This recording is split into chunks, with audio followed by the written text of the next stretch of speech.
చెప్పామంటే త్వరలోనే పరీక్షల సమయం కూడా కాలం కూడా మొదలవుతుంది. విద్యార్థుల తయారీలు అన్నీ ఉంటాయి. ఇందులో ఈ శ్రీనివాస్ సందర్భోచితంగా ఈనాడు వారు రెసిడెన్స్ విద్యా సంస్థల సంయుక్తంతో కలిసి నిర్వహిస్తున్న ఈ మాధ్యమిక ఉన్నత విద్యా వ్యవస్థలో సిబిఎస్ఈలోను స్టేట్ సిలబస్‌లోను ఉన్నటువంటి వ్యత్యాసాలు, ఆ తర్వాత సమానత్వాలు, ఆ తర్వాత పోటీ పరీక్షలకు కావాల్సిన విధంగా ఎలా తయారవ్వాలో అన్న విషయాల మీద ఈరోజు ఒక వెబినార్ జరుగుతోంది. నాతో పాటు నా పేరు doctor Neelameghashyam Desai, computer science ప్రొఫెసర్ని. శ్రీ హిందూ గ్రూప్ ఆఫ్ ఇన్స్టిట్యూషన్స్లో Sri Hindu institute of engineering and technology కాలేజీలో artificial intelligence machine learning department head of the డిపార్ట్మెంట్గా పనిచేస్తున్నాను. నాతో పాటు డాక్టర్ పద్మావతి తుంగతుర్తి గారు ఉన్నారు. వీరు సిబిఎస్ఈ విద్యా రంగంలో నిష్ణాతులు. మేడం, మీ అనుభవము మా పిల్లలకి, మన పిల్లలందరికీ ఉపయోగపడాలి ఈరోజు. ఆ విధంగానే మనం చర్చ సాగిద్దాము. తర్వాత డాక్టర్ కోమటిరెడ్డి గోపాల్ రెడ్డి గారు ఉన్నారు. వీరు ప్రముఖ విద్యావేత్త. ఆయన వయస్సు, ఆయన ముఖము, ఆయన నెరసిన జుట్టు, బట్టతల చూస్తుంటేనే ఆయన అనుభవం ఎంతో మనకు తెలిసిపోతుంది. మనకు చాలా ఉపయోగకారిగా ఉంటారు ఈరోజు. సార్, ఈ కార్యక్రమానికి వచ్చినందుకు మీకు ధన్యవాదాలు.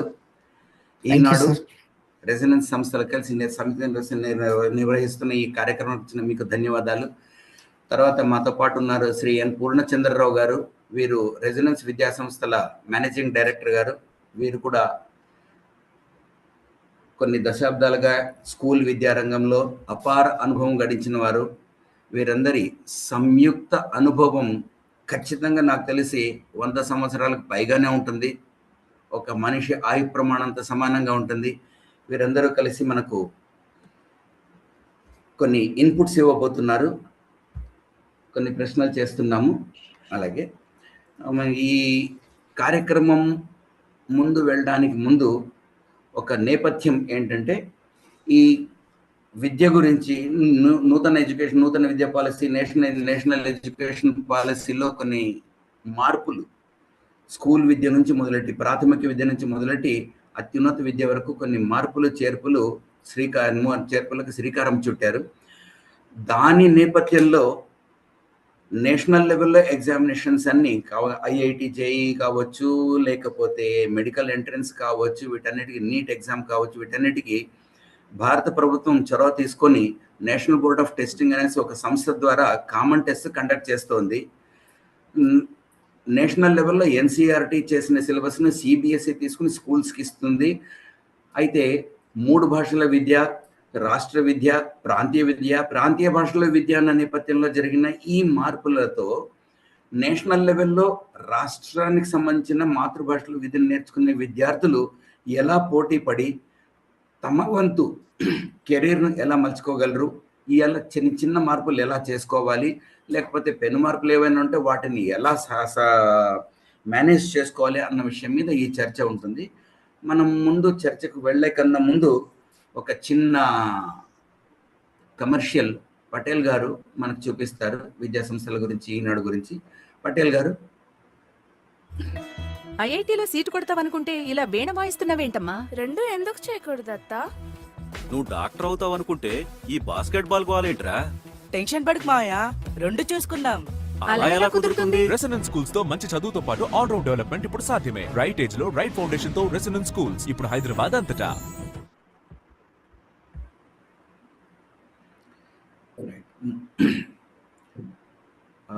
ముందుకెళ్దాం. ఇప్పుడుగా మొదట పద్మావతి గారిని ఒక ప్రశ్న అడుగుతున్నాం. మేడం, కరికులం డెప్త్ అంటాం, అంటే సిలబస్కి సంబంధించి ఒక సబ్జెక్టు గురించి మౌలికంగా అర్థం చేసుకోవడానికి, అంటే దాని బేసిక్స్ అర్థం చేసుకోవడానికి, పునాది వేసుకోవడానికి సిబిఎస్ఈ ఏ విధంగా ఉపయోగపడుతుంది, స్టేట్ సిలబస్ ఎలా ఉపయోగపడుతుంది, ఈ రెండులో వ్యత్యాసం ఎక్కడొస్తుంది అనేది ఒక పూర్వ ప్రశ్నగా తీసుకుందామండి.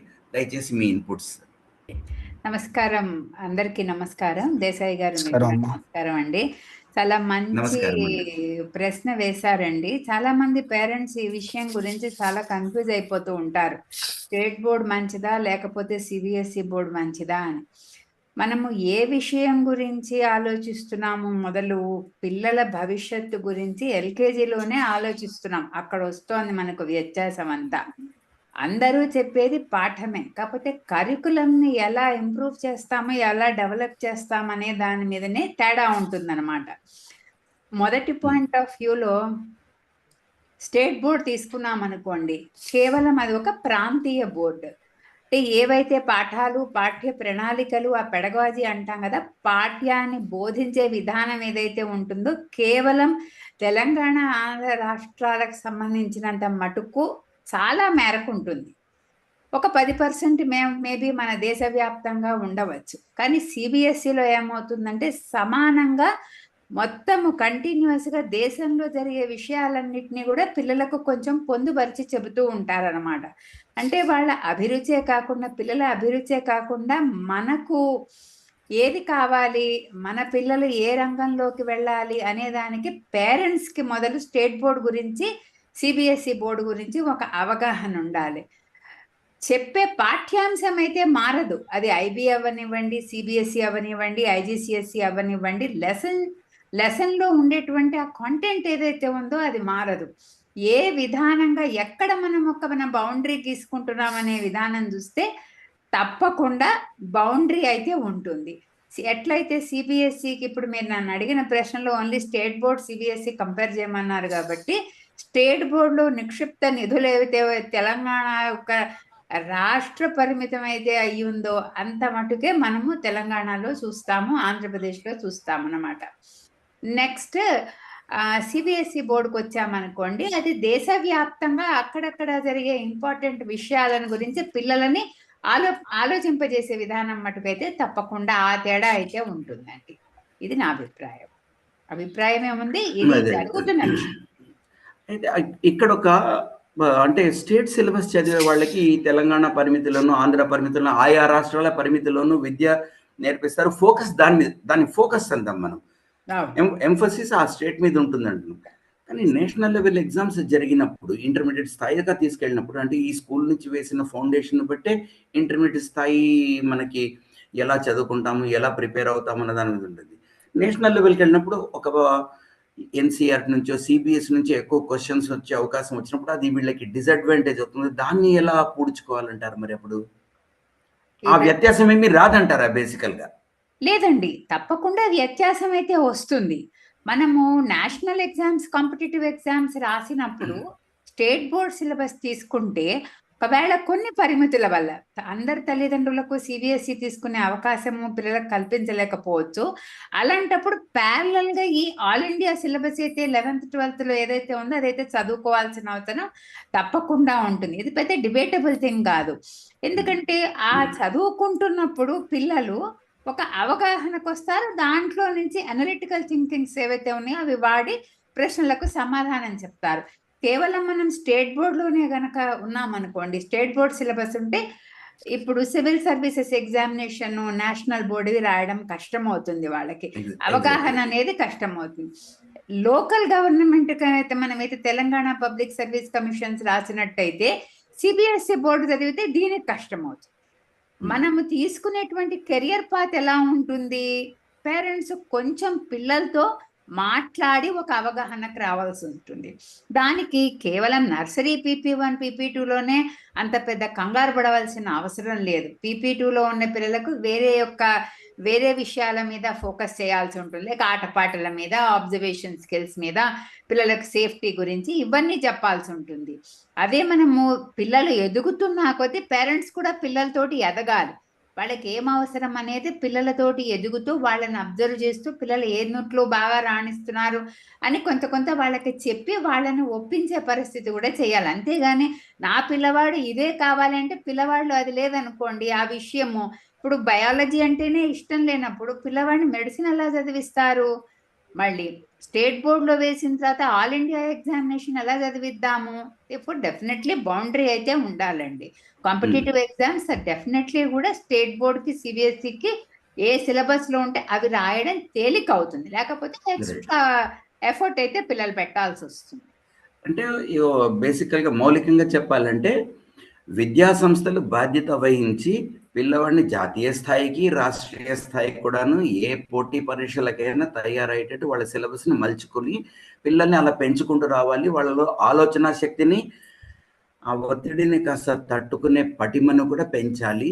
ఇది విద్యా సంస్థల బాధ్యత. తల్లిదండ్రుల బాధ్యత వచ్చేసరికి పిల్లల బలమి, కలిమి, బలహీనత ఏంటో తెలుసు, దాన్ని బట్టి నేర్చుకోవాలి అనేది. ఇది పెద్ద డిబేటబుల్ ఇష్యూ అవుతుంది. ఎందుకంటే ప్రతి తండ్రికి నేను కూడా నా కొడుకు ఆల్ ఇండియా ర్యాంకరే అనుకుంటాను, కానీ పనికిరానోడే నేనైతే అనుకోను. ఇంకోటి వాళ్ళ సైకాలజికల్గా వాళ్ళని అర్థం చేసుకోవాలనుకుంటే, నాలో నేను ఎప్పుడో 20 ఏళ్ల క్రితం 25 ఏళ్ల క్రితం నా విద్యను ఆపేశాను. నేను నేర్చుకోను. ఎందుకంటే కుటుంబంలో పడి ఉద్యోగం అది ఇది అని పడేసి చదువు గురించి మర్చిపోయాను నేను ఇప్పుడు. సో నా బలహీనత కూడా ఎక్కువ ఉంటుంది అందులో. ఇక్కడ విద్యా సంస్థల రోల్ చాలా ఎక్కువ అని నాకు అనిపిస్తుంది. మీరేమంటారు? కరెక్ట్ కదండి? ఆ విద్యా సంస్థల రోల్ డెఫినెట్ గా ఉందండి. కాకపోతే స్టేట్ బోర్డ్ సిలబస్ వాళ్ళకి కొంచెం పరిధులు ఉంటాయి కదా. కరెక్ట్. సెంట్రల్ బోర్డ్ సిలబస్ వాళ్ళకి పరిధులు ఉంటాయి. మనం స్టేట్ బోర్డ్ లో పిల్లలని జాయిన్ చేసేసి మా పిల్లవాడు ఐఐటిలో ర్యాంక్ రాలేదేంటని స్కూల్కి వెళ్ళి పోట్లాడితే లాభం ఉండకపోవచ్చు. ఎందుకంటే వీళ్ళ బౌండరీస్ వీళ్ళు స్టేట్ బోర్డ్ కి కేటర్ చేయాలి, కానీ ఐఐటి బోర్డు కాదు కదా కేటర్ చేయాల్సింది. ఐఐటి ఎంట్రన్స్ కాదు కదా. State board limited. మరి పిల్లలని మంచి నాలెడ్జ్ ఏ బోర్డు ఎంచుకున్నారో దాంట్లో ఎక్సలెన్స్ ఇవ్వాల్సిన బాధ్యత స్కూల్ మీద ఉంటుంది. కాబట్టి ఏ త్రోవలో వెళ్తున్నామో ఆ త్రోవలో కరెక్ట్ గా వెళ్ళడం కూడా ఒక పద్ధతి. దానికి పెద్ద మనము వాళ్ళని స్కూల్కి వెళ్ళి కంప్లైంట్ చేయాల్సింది ఏమీ లేదు. కాకపోతే దీంట్లో చిన్న చిన్న మార్పులు చేస్తూ పిల్లలను, ఒకవేళ గనక వాళ్ళు సిబిఎస్ఈ బోర్డు వాళ్ళు, స్టేట్ బోర్డు వాళ్ళు సిబిఎస్ఈకి వెళితే ఒక నైతిక బాధ్యతగా పిల్లలు ఎలా ఇంప్రూవ్ అవుతారు. ఒకవేళ గనక వేరే వాళ్ళు అక్కడికి వెళ్ళామనుకోండి, ఇక్కడ నుంచి ట్రాన్స్ఫర్ అయ్యి అక్కడ స్టేట్ బోర్డ్ స్కూలే ఉంది, ట్రాన్స్పోర్టేషన్ ఫెసిలిటీస్ అక్కడ సిబిఎస్ఈ బోర్డు ఉంది, ట్రాన్స్పోర్టేషన్ ఫెసిలిటీ స్టేట్ బోర్డుకి లేదు. అలాంటప్పుడు దానికి కేటర్ చేయడానికి కొంచెం పిల్లలు వాళ్లకు థింకింగ్ స్కిల్స్ అని, సృజనాత్మకత ఇలాంటివి అయితే బోధించవలసిన బాధ్యత అవసరం. ఎసెన్షియల్ గా సృజనాత్మక మీద, క్రియేటివిటీ మీద పిల్లల్ని ఫోకస్ చేసి వాళ్ళు ఆ విధంగా నేర్చుకునేటట్టు చేయాల్సిన బాధ్యత సమిష్టి బాధ్యత. ఇది ఇటు తల్లిదండ్రులది కాక అది విద్యా సంస్థలు ఎక్కువ ఉంటుంది. సార్ గోపాల్ రెడ్డి గారు, ఇప్పుడు మీ అనుభవాన్ని రంగనించుకుని మీకు ఒక ప్రశ్న వేస్తున్నాను. మన స్టేట్ సిలబస్ మీద ఒక చిన్నదనొచ్చు పెద్దదనొచ్చు, దాన్ని ప్రమాణీకరణ చేయడం నా అర్హతకు మించింది, నా స్తోమతకు మించింది. ఈ వల్లె వేయించి ఆన్సర్లు గుర్తుపెట్టుకుని మెమొరైజేషన్ అంటారు. ఈ స్టేట్ సిలబస్ కాస్త ర్యాంకుల వెంట, మార్కుల వెంట పడి మెమొరైజేషన్ ఎక్కువ చేస్తుంది అని ఒక చిన్న అపవాదు స్టేట్ సిలబస్ మీద ఉందండి. అయితే ఈ మెమొరైజేషన్ వర్సెస్ రోల్ అప్లికేషన్ అంటే, నేను ఈ విద్యను నేర్చుకుని దీన్ని ఎలా నేను అప్లై చేయాలి, అన్వయించుకోవాలి, నాకు భవిష్యత్తులో ఎక్కడ ఎలా ఉపయోగపడుతుంది అన్నది ఒక చిన్న ఉదాహరణ మీకు ఇచ్చే కన్నా ముందు ఒక చిన్న సింపుల్ ప్రిన్సిపల్ చెప్తానండి. బాల్ పెన్ ఒక పైపులోంచి నీళ్లు పంపిస్తే, ఏ ద్రవం పంపించినా అటు పంపిస్తే ఇటు వస్తుందని బేసిక్ సూత్రం అండి. అయితే బాల్ పెన్లో రెండు వైపున చిల్లు ఉన్నా ఎందుకు రాదు? ఒక చెర్ర ఉంటుంది, ఒక బాల్ ఉంటుంది అన్నా కూడాను, కానీ అందులో చిల్లులోంచి ద్రవం అయితే రావాలి కదా. సో ఫ్లూయిడ్ డైనమిక్స్ లోని ప్రిన్సిపల్, బుక్ లో చదువుకున్న ఫ్లూయిడ్ డైనమిక్స్ ప్రిన్సిపల్ ఏ విధంగా మార్పు చేసామని పిల్లవాడు ఆలోచించగలగాలి. That's called as role application. ఈ దశలో ఈ డైరెక్షన్ లో స్టేట్ సిలబస్ ని, సిబిఎస్ఈ సిలబస్ ని కాస్త తులనాత్మకంగా చెప్తూ ఒక మంచి ఇన్పుట్ పిల్లలకి మన దగ్గర దాదాపు 100 కన్నా ఎక్కువ మంది పార్టిసిపెంట్స్ ఉన్నారు. సంతోషదాయకము. సో వాళ్ళకందరికీ ఉపయోగపడుతుంది. ఈ వెబినార్ మళ్ళీ తర్వాత వాడుకునే వాళ్ళకి కూడా ఉపయోగపడుతుంది. Please take over sir. Good morning అండి అందరికి. ఫస్ట్ ఇక్కడ ఉన్న పేరెంట్స్ కు, ఇక్కడ పద్మావతి మేడము మరియు దేశాయి గారికి నూతన సంవత్సర శుభాకాంక్షలు తెలియజేస్తున్నాను. ఈ రోజు ఈనాడు చేసిన ఇనిషియేషన్ చాలా మంచి ఇనిషియేషన్. ఎందుకంటే ఈ రోజు ఎడ్యుకేషన్ వ్యవస్థలో ఈ యంగ్ పేరెంట్స్ కు చాలా సమస్యలు ఉన్నాయండి. వాళ్ళంతా కన్ఫ్యూజ్ స్టేటస్ ఉండొచ్చు. ఒకసారి చెప్పాలి, ఎలా అంటే మదర్ కావడం ఇంపార్టెంట్ కాదు, అక్కడ పేరెంట్ కావడం ఇంపార్టెంట్. పేరెంట్ అయిన తర్వాత ఒక క్వాలిటీ ఎడ్యుకేషన్ అంటే రాబోయే ఫ్యూచర్ లో పిల్లలకి ఎంత ఫాస్ట్ గ్రో ఉంటారో ఆ గ్రోకు తగ్గట్టుగా ఈ రోజు అప్డేట్ కావాల్సిన వ్యవస్థ ఈ రోజు టీచర్లది అండ్ పేరెంట్ది. దానిలో భాగంగా ఈ రోజు ఈ రోజు స్టేట్ ఆఫ్ ఇండియాలో తీసుకుంటే స్టేటు, సిబిఎస్ఈ, ఐసిఐసి, ఐబి, ఐజిసిఎస్సి స్కూల్స్ ఉంటాయండి. దీంట్లో ఏది తీసుకున్న ఎన్సీఆర్టీ గైడ్ లైన్ ప్రకారం వెళ్తుంది. ఈ రోజు మీకు ఒక విషయం చెప్తాను. ఎన్ఈపి 2020 ప్రకారం 5+3+3+4 సిస్టంలో ఎడ్యుకేషన్ ఉంటుందండి. ఫౌండేషన్ ఇయర్ ప్రోగ్రామ్ కానీ, మిడిల్ ఇయర్ ప్రోగ్రామ్ కానీ, హై స్కూల్ లెవెల్ కానీ ఎటువంటి ఈ రోజు 10th క్లాస్ వరకు సిలబస్ ఇంపార్టెంట్ కాదు, హౌ యూ టీచింగ్ ఫౌండేషన్ అనేది ఏ విధంగా పిల్లలకు ఈరోజు ప్రాక్టికల్ వే చెప్తున్నావు, స్ట్రాంగ్ ఎలా చేస్తున్నావు అనేది చాలా ఇంపార్టెంట్ రోల్ అండి. ఇక్కడ ఏది కూడా మేడం చెప్పినట్టు కాదు. ఇక్కడ ఏది కూడా నువ్వు చెప్పే మెథడాలజీ ఇంపార్టెంట్. నువ్వు మెథడాలజీ చెప్తున్నావో పిల్లలకు అర్థమయ్యే రీతిలో చెప్తున్నావు, అది ఇంపార్టెంట్. ఇక్కడ ఇప్పుడు అన్ని ప్లేస్లో సిబిఎస్ ఉండలేదండి, అన్ని ప్లేస్లో ఐసిఎస్ ఉండలేదండి, అన్ని ప్లేస్లో ఐబి ఉండలేదు. అది కాదండి. అది కావాల్సింది ఏంటంటే పిల్లగానికి అర్థం చేసుకొని చెప్పేది ఏదైతే ఉందో అకార్డింగ్ టు ద ఏజ్ అప్రోపరేటివ్లో ఇప్పుడు ఎఫ్ఐ ఫౌండేషన్ ఇయర్ ప్రోగ్రామ్ ఉంది. ఫౌండేషన్ ఇయర్లో ఏం చెప్పాలో అది కరెక్ట్గా అర్థమయ్యే రీతిలో ప్లేవే మెథడ్లో చెప్పి వానికి కాన్సెప్ట్ క్లియర్ చేస్తే చాలండి, దట్స్ ఎనఫ్ సార్. అదే ప్రైమరీ ఇయర్లో కూడా అంతే ఉంటుందంటే ఆ ప్రైమరీని మిడిల్ చేసుకుంటూ అర్థం చేసుకుంటూ దాన్ని కాన్సెప్ట్ క్లియర్ చేయగలిగితే తప్పకుండా దే బికమ్ ఏ రీడింగ్ కానీ రైటింగ్ కానీ పర్ఫెక్ట్ అవుతారండి. ఈరోజు ఈ 2 విషయాలు పర్ఫెక్ట్ చేసినట్లయితే ఇక్కడ సిలబస్తో సంబంధం లేదు సార్. చెప్పాను ఏదైనా కూడా అప్ టు 8th grade వరకు అన్ని కామన్ సిలబస్. స్టేట్ వాళ్ళు, సిబిఎస్ వాళ్ళు అందరూ కూడా ఎవరు ఇష్టం ఉన్నట్టు వాళ్ళు బుక్స్ వాడుతూనే ఉన్నారు. ఇక్కడ నాకు I'm myself Komatireddy Gopal Reddy, I'm the TRSMA national advisor ఉన్నాను. NISA national independent school alliance executive member ఉన్నాను new Delhi. I'm the group of schools chairman. 33 years I am in the field. I am running the CBSE, ICSE and state board run చేస్తున్నా sir. ఈ రోజు మనకి 11 schools ఉన్నాయి మొత్తము. నేను ఎందుకు ఈ పాయింట్ చెప్తుంటే ఐ నో ఆల్ ద 3 కేటగిరీలు ఉన్నాను. నేను ఇంటర్నేషనల్ సమ్మిట్లో చాలా అటెండ్ అయ్యాను. నేను అంటే ఇవన్నీ ఎందుకు చెప్తానంటే నాకు సిలబస్ కానీ ఇవన్నీ కూడా క్లారిటీ ఉంది. కానీ ఫస్ట్ క్లారిటీ ఉండవలసింది ఏంటంటే ఈరోజు the way you teach the children, the methodology ఇదే ఇంపార్టెంట్ ఇక్కడ. అది వదిలిపెట్టి ఈరోజు ఈ సిలబస్లు కాదండి. ఈరోజు సిలబస్లు అనేది అది ఉంటుంది సార్. దాంట్లో ఇప్పుడు చెప్పాలంటే స్టేట్ బోర్డు చెప్పింది మేడం స్టేట్ బోర్డు అప్డేట్ అయిన తర్వాత మొత్తం సిబిఎస్ఈకి 98% మ్యాప్ అయిద్దండి. ఇక్కడ సిబిఎస్ఈకి 98% మ్యాప్ అవుతుంది సార్. ఇక్కడ దాంట్లో సెకండ్ థాట్ లేదు సార్. మీరు ఒక మాట అన్నారు, స్టేట్ బోర్డులో మాత్రమే బట్టి కొట్టేసి కార్పొరేట్ వ్యవస్థలు చేస్తుండొచ్చు కానీ మోస్ట్ ఆఫ్ ద పీపుల్ చేయరు సార్. ఎవరు చేస్తే వాళ్ళకే అది ఇబ్బంది ఉంటుంది. కానీ ఈ రోజు ఎడ్యుకేషన్ వ్యవస్థలలో మార్పులు చాలా వస్తున్నాయి. పిల్లలు ఈ రోజు అమ్మమ్మకు, గ్రాండ్ మదర్కు వీళ్ళకి చూస్తే there is a lot of difference between the intellectual లో ఆ ఇంటలెక్చువల్ లెవెల్ ఆ ఐక్యూ లెవెల్ ఉన్నప్పుడు ఈ రోజు యంగ్ పేరెంట్ ఏతున్నారో వాళ్ళు ఈ రోజు కాన్సన్ట్రేషన్ చేయాల్సిన అవసరాలు ఉంది. ఇక్కడ ఏమీ లేదు సార్. ఇవాళ ఆ అనే అక్షరం నేర్పినా, ఏ నేర్పినా, 1 to నేర్పినా అది ఒకటి ఈ రోజు నేర్చింది లైఫ్ లాంగ్ ఉంటుంది సార్. దాన్ని కాన్సెప్ట్ వేలో మాత్రమే చెప్పాలి సార్. ఈరోజు ఆ కాన్సెప్ట్ అంటే ప్లే వేలో కాన్సెప్ట్ వేలో చెప్తే అర్థమైంది సార్. మ్యాథమెటిక్స్ కూడా అంతేనండి, కాన్సెప్ట్ వేలో చెప్తే అర్థమైంది. అది చెప్పకుండా మీరు ఈరోజు బట్టి కొట్టిస్తే మాత్రం అది ఎవరికి ఏ సిలబస్ తో సంబంధం లేదు సార్. అది ఇబ్బందికర విషయం సార్. ఈరోజు మీరు ఇక్కడ ఉన్న పేరెంట్ కూడా 7th బోర్డ్ ఎగ్జామ్ మీరు రాశారా సార్? మీరు దేశాయ్ గారు డిస్ట్రిక్ట్ లెవెల్లో నేను రాసినప్పుడు నాది 1974లో రాశాను సార్. నేను 7th బోర్డ్ ఎగ్జామ్ రాశాను. మేడం రాసిందో నాకు తెలియదు.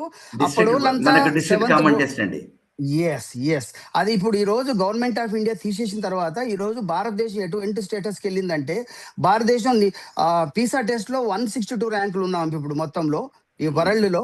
అదే ఇండియాలో తీసుకుంటే తెలంగాణ ఈ రోజు 29th ర్యాంకులు ఉన్నాం మనం ఈ రోజు. ఎందుకంటే రీడింగ్ కాంప్రహెన్షన్ కానీ రీడింగ్ మెయిన్ గా రీడింగ్ లా. మరి ఆ రోజు ఎందుకున్నామంటే పిల్లలకు 9th క్లాస్ పిల్లలు 7th బుక్ చదవలేరని, 7th వాళ్ళు 5th చదవలేరని ఈ రోజు ఆల్రెడీ మీకు ఈ ఘోషిస్తున్నాయి ఇప్పుడు రిజల్ట్స్ అన్ని కూడా. చాలా అంటే అలా దాని కారణాలు ఏంటి? ఈ రోజు మన ఆలోచన ఏంటంటే 7th బోర్డ్ ఎగ్జామ్ ఎప్పుడైతే తీసేసిర్రో మన గవర్నమెంట్ అప్పటి నుంచి సమస్యలు మొదలైన భారతదేశం చెప్పాలంటే. అప్పుడు ఎందుకు అట్లయిందంటే ఈ రోజు మన యాటిట్యూడ్ ఏంటంటే ఇండియన్ యాటిట్యూడ్ కంప్లీట్ గా మనము ఎప్పుడైనా ఎగ్జామ్స్ ఉంటే మనం చదివిస్తాము, పిల్లలు చదువుతారు, పేరెంట్ చదివిస్తారు. This is our ideology. అంటే most of the people, I can't say 100%. మరి అటువంటి ఇప్పుడు బోర్డ్ ఎగ్జామ్ 5th లేదు, 6th లేదు, 7th లేదు, 8th లేదు, 9th లేదు, 10th బోర్డ్ ఎగ్జామ్ ఉందండి. ఇప్పుడు 10th బోర్డ్ ఎగ్జామ్ అప్పుడు అటెండెన్స్ ఏజ్ ఎక్కువ వచ్చేస్తుంది సార్. అటెండెన్స్ ఏజ్ ఎప్పుడైతే వస్తుందో రీడింగ్ రైటింగ్ సంబంధం లేకుండా మనం గ్రేడ్ ప్రమోట్ చేస్తున్నాం సార్. ఎప్పుడైతే ప్రమోట్ చేసి చాలా ప్రాబ్లమ్స్ అయినది. కానీ ఎన్ఈపి 2020 ప్రకారం చెప్పాలంటే 12th గ్రేడ్లో మాత్రం బోర్డ్ ఎగ్జామ్ ఉందండి. దాన్ని మేము ఈరోజు నేషనల్ ఇండిపెండెన్స్ స్కూల్ నుంచి చాలా ఫైట్ చేసాం గవర్నమెంట్ ఆఫ్ ఇండియాకు. ఇప్పుడు ఈ రోజు పోయిన సంవత్సరం గవర్నమెంట్ ఇండియా మళ్ళీ రిజల్ట్ ఇచ్చింది. ఏమిచ్చిందంటే 5th and 8th class board exam పెట్టమని ఇచ్చింది. ఇప్పుడు కొన్ని 10 to 11, 12 states they are accepted to conduct the board exam అని 8th గ్రేడ్. సీనియర్ సెకండరీకి వెళ్ళే వరకు బోర్డ్ ఎగ్జామ్ కంపల్సరీ ఉండాలని పెట్టింది, thanks to the Modiji government and government of India. కానీ ఈ రోజు తెలంగాణ స్టేట్ లో కూడా నేను అప్పీల్ చేసిన మన బాలకృష్ణ రెడ్డి కలిశాను, మన సీఎం గారికి కూడా ఒకసారి విన్నవించుకున్నాం. మేము ఈ రోజు 8th క్లాస్ బోర్డ్ ఎగ్జామ్ పెడితే తప్ప మన తెలంగాణ ఈ రోజు టాప్ కు రాదు. సార్ ఇవాళ సిలబస్, బోర్డు సిలబస్ ఇంపార్టెంట్ కాదు. ఈ రోజు మనం చెప్పే మెథడాలజీ ఇంపార్టెంట్, ఇచ్చే ఇన్పుట్స్ ఇంపార్టెంట్, ద మెథడాలజీ అది ఇంపార్టెంట్ నా ఉద్దేశం సార్ ఇక్కడ. అది ఎగ్జాక్ట్లీ. అంటే బేసికల్ గా స్థూలంగా చెప్పాలంటే విద్యా వ్యవస్థలో కొన్ని మార్పులు వచ్చాయి, కానీ పరీక్షా విధానంలో సరైన మార్పులు రాకపోవడం వల్ల పిల్లలు దెబ్బతింటున్నారు, అన్వయించలేకపోతున్నారు. అన్వయింపుకు సంబంధించినట్టు విద్యా విధానం తెస్తే ఆ బాధ్యత అంతా స్కూల్స్, టీచర్స్ సమిష్టిగా తీసుకోవాల్సిన బాధ్యత ఉంది. ఎప్పుడు తీసుకుంటుంది? ఇప్పుడు మీరు అన్నట్టు గవర్నమెంట్ ఆఫ్ ఇండియా తెలంగాణ గారు కనీసం 8th బోర్డ్ ఎగ్జామ్ పెడితే వాళ్ళు తీసుకుంటారు. బోర్డ్ ఎగ్జామే లేదు నీకు, వస్తే చాలు 8th, 6th to 7th, 7th to 8th, 8th to 9th, 9th to 10th. ఎవరు రెస్పాన్స్ తీసుకుంటున్నారు ఇవాళ? తీసుకోలేదు అంటలేను, కానీ ఈ రోజు పరిస్థితి ఏంటంటే కోవిడ్ ఆఫ్టర్ తర్వాత పిల్లలు ఏదైతే జనరేషన్ గ్యాప్స్ ఉన్నాయో విపరీతంగా ఫోన్కి అడాప్ట్ అయిపోతున్నారు సార్ పిల్లలు. ఆ ఎడక్షన్ ఎప్పుడైతే అయిందో మాక్సిమం పేరెంట్ బిజీ ఉన్నారు ఈ కాలంలో. నేను చిన్న ఉన్నాడు, నిజంగా చెప్తున్నా, నేను చిన్న ఉన్నాడు, మా పేరెంట్ ఎవరు చదువుకోలేదండి. ఈ రోజు వ్యవసాయ కుటుంబం నుంచి వచ్చిన మేము ఈ రోజు ఒక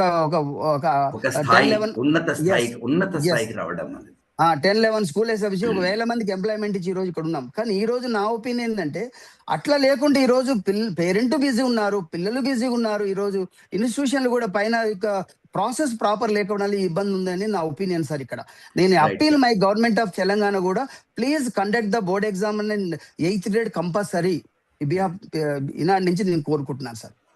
ఖచ్చితంగా అది రాష్ట్ర ప్రభుత్వం వింటుందని, పిల్లల భవిష్యత్తుకి, తల్లిదండ్రులకి కన్ఫ్యూజన్ లేకుండా పిల్లల భవిష్యత్తు బాగుంటుందనే బాటలో దారి తీసుకుంటుంది. దానికి మిగతా విద్యా సంస్థలు, మీలాగే మిగతా విద్యా సంస్థలు కూడా చొరవ తీసుకొని సమిష్టిగా పోరాడితే వస్తుందని నా ఉద్దేశం. చేయాలి సార్, ఖచ్చితంగా ఉండాలి. అంటే మీరు అన్నది ఏదో స్టేట్ సిబిఎస్ఈ లెర్నింగ్ బట్టి కొట్టే సిస్టమ్ ఎక్కడ సార్ అంతటి ఉంటుంది సార్. ఇవాళ పిల్లలను బట్టి ఉంటుంది, ఇక్కడ టీచర్ని బట్టి ఉంటుందండి. ఇక్కడ మెయిన్ గా నేను చెప్తున్నా, టీచర్ విలువలు ఇవ్వాలి. ప్రపంచం మొత్తంలో టీచర్కు ఉన్న వాల్యూ ఈ రోజు భారతదేశంలో టీచర్ లేదు. కార్పొరేట్ వ్యవస్థ వచ్చిన తర్వాత ప్రతి ఇంటింటికి పంపే వచ్చిన పరిస్థితి, అంటే అందరినీ చెప్పలేదు కొంతమంది. దానివల్ల ఎప్పుడైతే మీరు చెప్పండి, మీకు కూడా పద్మావతి మేడం కానీ, మీరు కానీ, ఇప్పుడు పూర్ణచంద్ర ఉన్నారు, వీళ్ళందరూ ఎవరైనా తన పిల్లల్ని టీచర్ కానీ నెక్స్ట్ జనరేషన్ ఇస్తున్నారండి? నేను ఇంటర్నేషనల్ కాన్ఫరెన్స్ 127 అటెండ్ అయినప్పుడు నేను అడిగినప్పుడు 2 మాత్రం చేయలేపారు, నా పిల్లలు నేను ఎడ్యుకేషన్ కంటిన్యూ చేస్తాను. అంటే ఏం దౌర్భాగ్యం! ప్రపంచ లెవెల్లో 128 కంట్రీలు వచ్చిన వాళ్ళు 125 మంది నా పిల్లలు మాత్రం టీచర్ చేయను, నా పిల్లలు మాత్రం వేరే వాళ్ళు టీచర్ రావాలనే సిచ్యువేషన్ ఉన్నాం మనం. అది డిఫరెంట్ టాపిక్ అవుతుంది. టీచింగ్, ఎందుకంటే teaching is not an occupation అండి, టీచింగ్ ఈజ్ ఎ ప్యాషన్. అభిరుచితో వస్తారు. ఆ టాపిక్ వేరే అవుతుంది. మనం ఇంకో టాపిక్ ఇంకోసారి ఈనాటి వాళ్ళ అవకాశం కలిపి దాని విస్తారంగా చర్చిద్దాం. అంటే చాలా మంచి టాపిక్ అది. So will come back to our topic sir. Sir Purnachandrarao గారు, మీకు ఇప్పుడు ఒక చిన్న ప్రశ్న సార్. ఒక విద్యావంశం సర్దిగా ఆయన మన గోపాల్ రెడ్డి గారు తమ అనుభవాన్ని షేర్ చేసుకున్నారు. మీరు కూడా మీ విద్యా సంస్థ ద్వారా మీరు చేస్తున్న ప్రాక్టీసెస్ కు సంబంధించి, ఆ తర్వాత ఈ పిల్లలకు ఎలా నేర్చుకోవాలన్న దాని గురించి ఒక చిన్న ప్రశ్న సార్. ఇప్పుడు నేషనల్ లెవెల్ కాంపిటేటివ్ ఎగ్జామినేషన్స్లోకి వస్తే బేసికలీ ఎడ్యుకేషన్ సిస్టంలో కొన్ని మార్పులు బాగానే జరుగుతున్నాయి. ఇందాక గోపాల్ రెడ్డి గారు చెప్పినట్టు 8+3+3+ కావచ్చు, 5+3+ కావచ్చు, ఏదో వ్యవస్థ మారుస్తున్నారు. అయితే ఇక్కడ వస్తున్న మొదటి ప్రాబ్లం ఏంటంటే బేసిక్, నేను ఒక ఇంజనీరింగ్ కాలేజ్ ప్రొఫెసర్గా విద్యార్థులలో ఉన్నటువంటి ఒక లోపాన్ని నేను గుర్తించిన అనుభవంతో, ఇన్నేళ్ల అనుభవంతో, నాకు దాదాపు 30 ఏళ్ళ పైగా అనుభవం ఉందండి ఇంజనీరింగ్ ఎడ్యుకేషన్లో. ఏంటంటే ఒక మ్యాథమెటిక్స్ అనేది వీళ్ళు ఒక టూల్గా కాకుండా ఒక సబ్జెక్టుగా చేసుకోవడంతో ప్రాబ్లం వస్తుందండి ఇక్కడ. అంటే ఈ ప్రశ్నకు దీన్ని మీ విద్యా సంస్థ ద్వారా ఎలా సాధిస్తున్నారు? అంటే mathematics is a pleasure, it's not a pressure. Education is an entertainment, but not entertainment entertaining education for better career, but not just entertainment or a time pass for spending childhood in an environment other than home. అంటే ఇల్లు కాకుండా ఇంకో చోట నా time pass చేసి వస్తున్నాను కాకుండా, ఒత్తిడి కాకుండా విద్యా వ్యవస్థలో ఈ పిల్లలు ఎగ్జామినేషన్స్కి ఎలా ప్రిపేర్ అవ్వాలి, నాలెడ్జ్కి ఎలా ప్రిపేర్ అవ్వాలి. ఎందుకంటే ఎగ్జామినేషన్ అనేది ఒక అర్హతనిస్తుంది, ఉద్యోగము పాత్రత ద్వారా వస్తుంది. ఈ పాత్రతను ఎలా పెంపొందించుకోవాలి పిల్లలు ఎగ్జామ్ ప్రిపేర్ అవుతూ, మీ విద్యా సంస్థల్లో ఎలా చేస్తున్నారు విషయం. ఈ విషయం చెప్పే కన్నా ముందు ఒక చిన్న కమర్షియల్ తీసుకున్నాం, చిన్న బ్రేక్ అండి. పటేల్ గారు,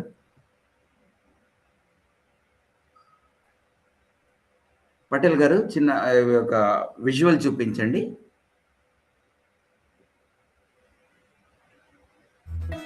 ఐఐటీలో సీటు కొడతావనుకుంటే ఇలా వీణ వాయిస్తున్నావేంటమ్మా? రెండు ఎందుకు చేయకూడదు అత్త?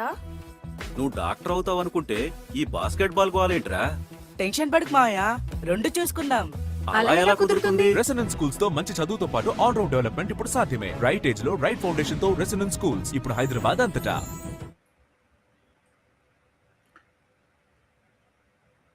సార్ పూర్ణచంద్రరావు గారు, నమస్కారం అండి. నమస్కారం. ముందుగా గోపాల్ రెడ్డి గారికి, పద్మావతి మేడంకి, మీకు అందరికి కూడా వెరీ గుడ్ ఆఫ్టర్నూన్. అండ్ ఈ వెబినార్ అటెండ్ అవుతున్నటువంటి అందరి పేరెంట్స్ కి కూడా వెరీ గుడ్ ఆఫ్టర్నూన్ అండి.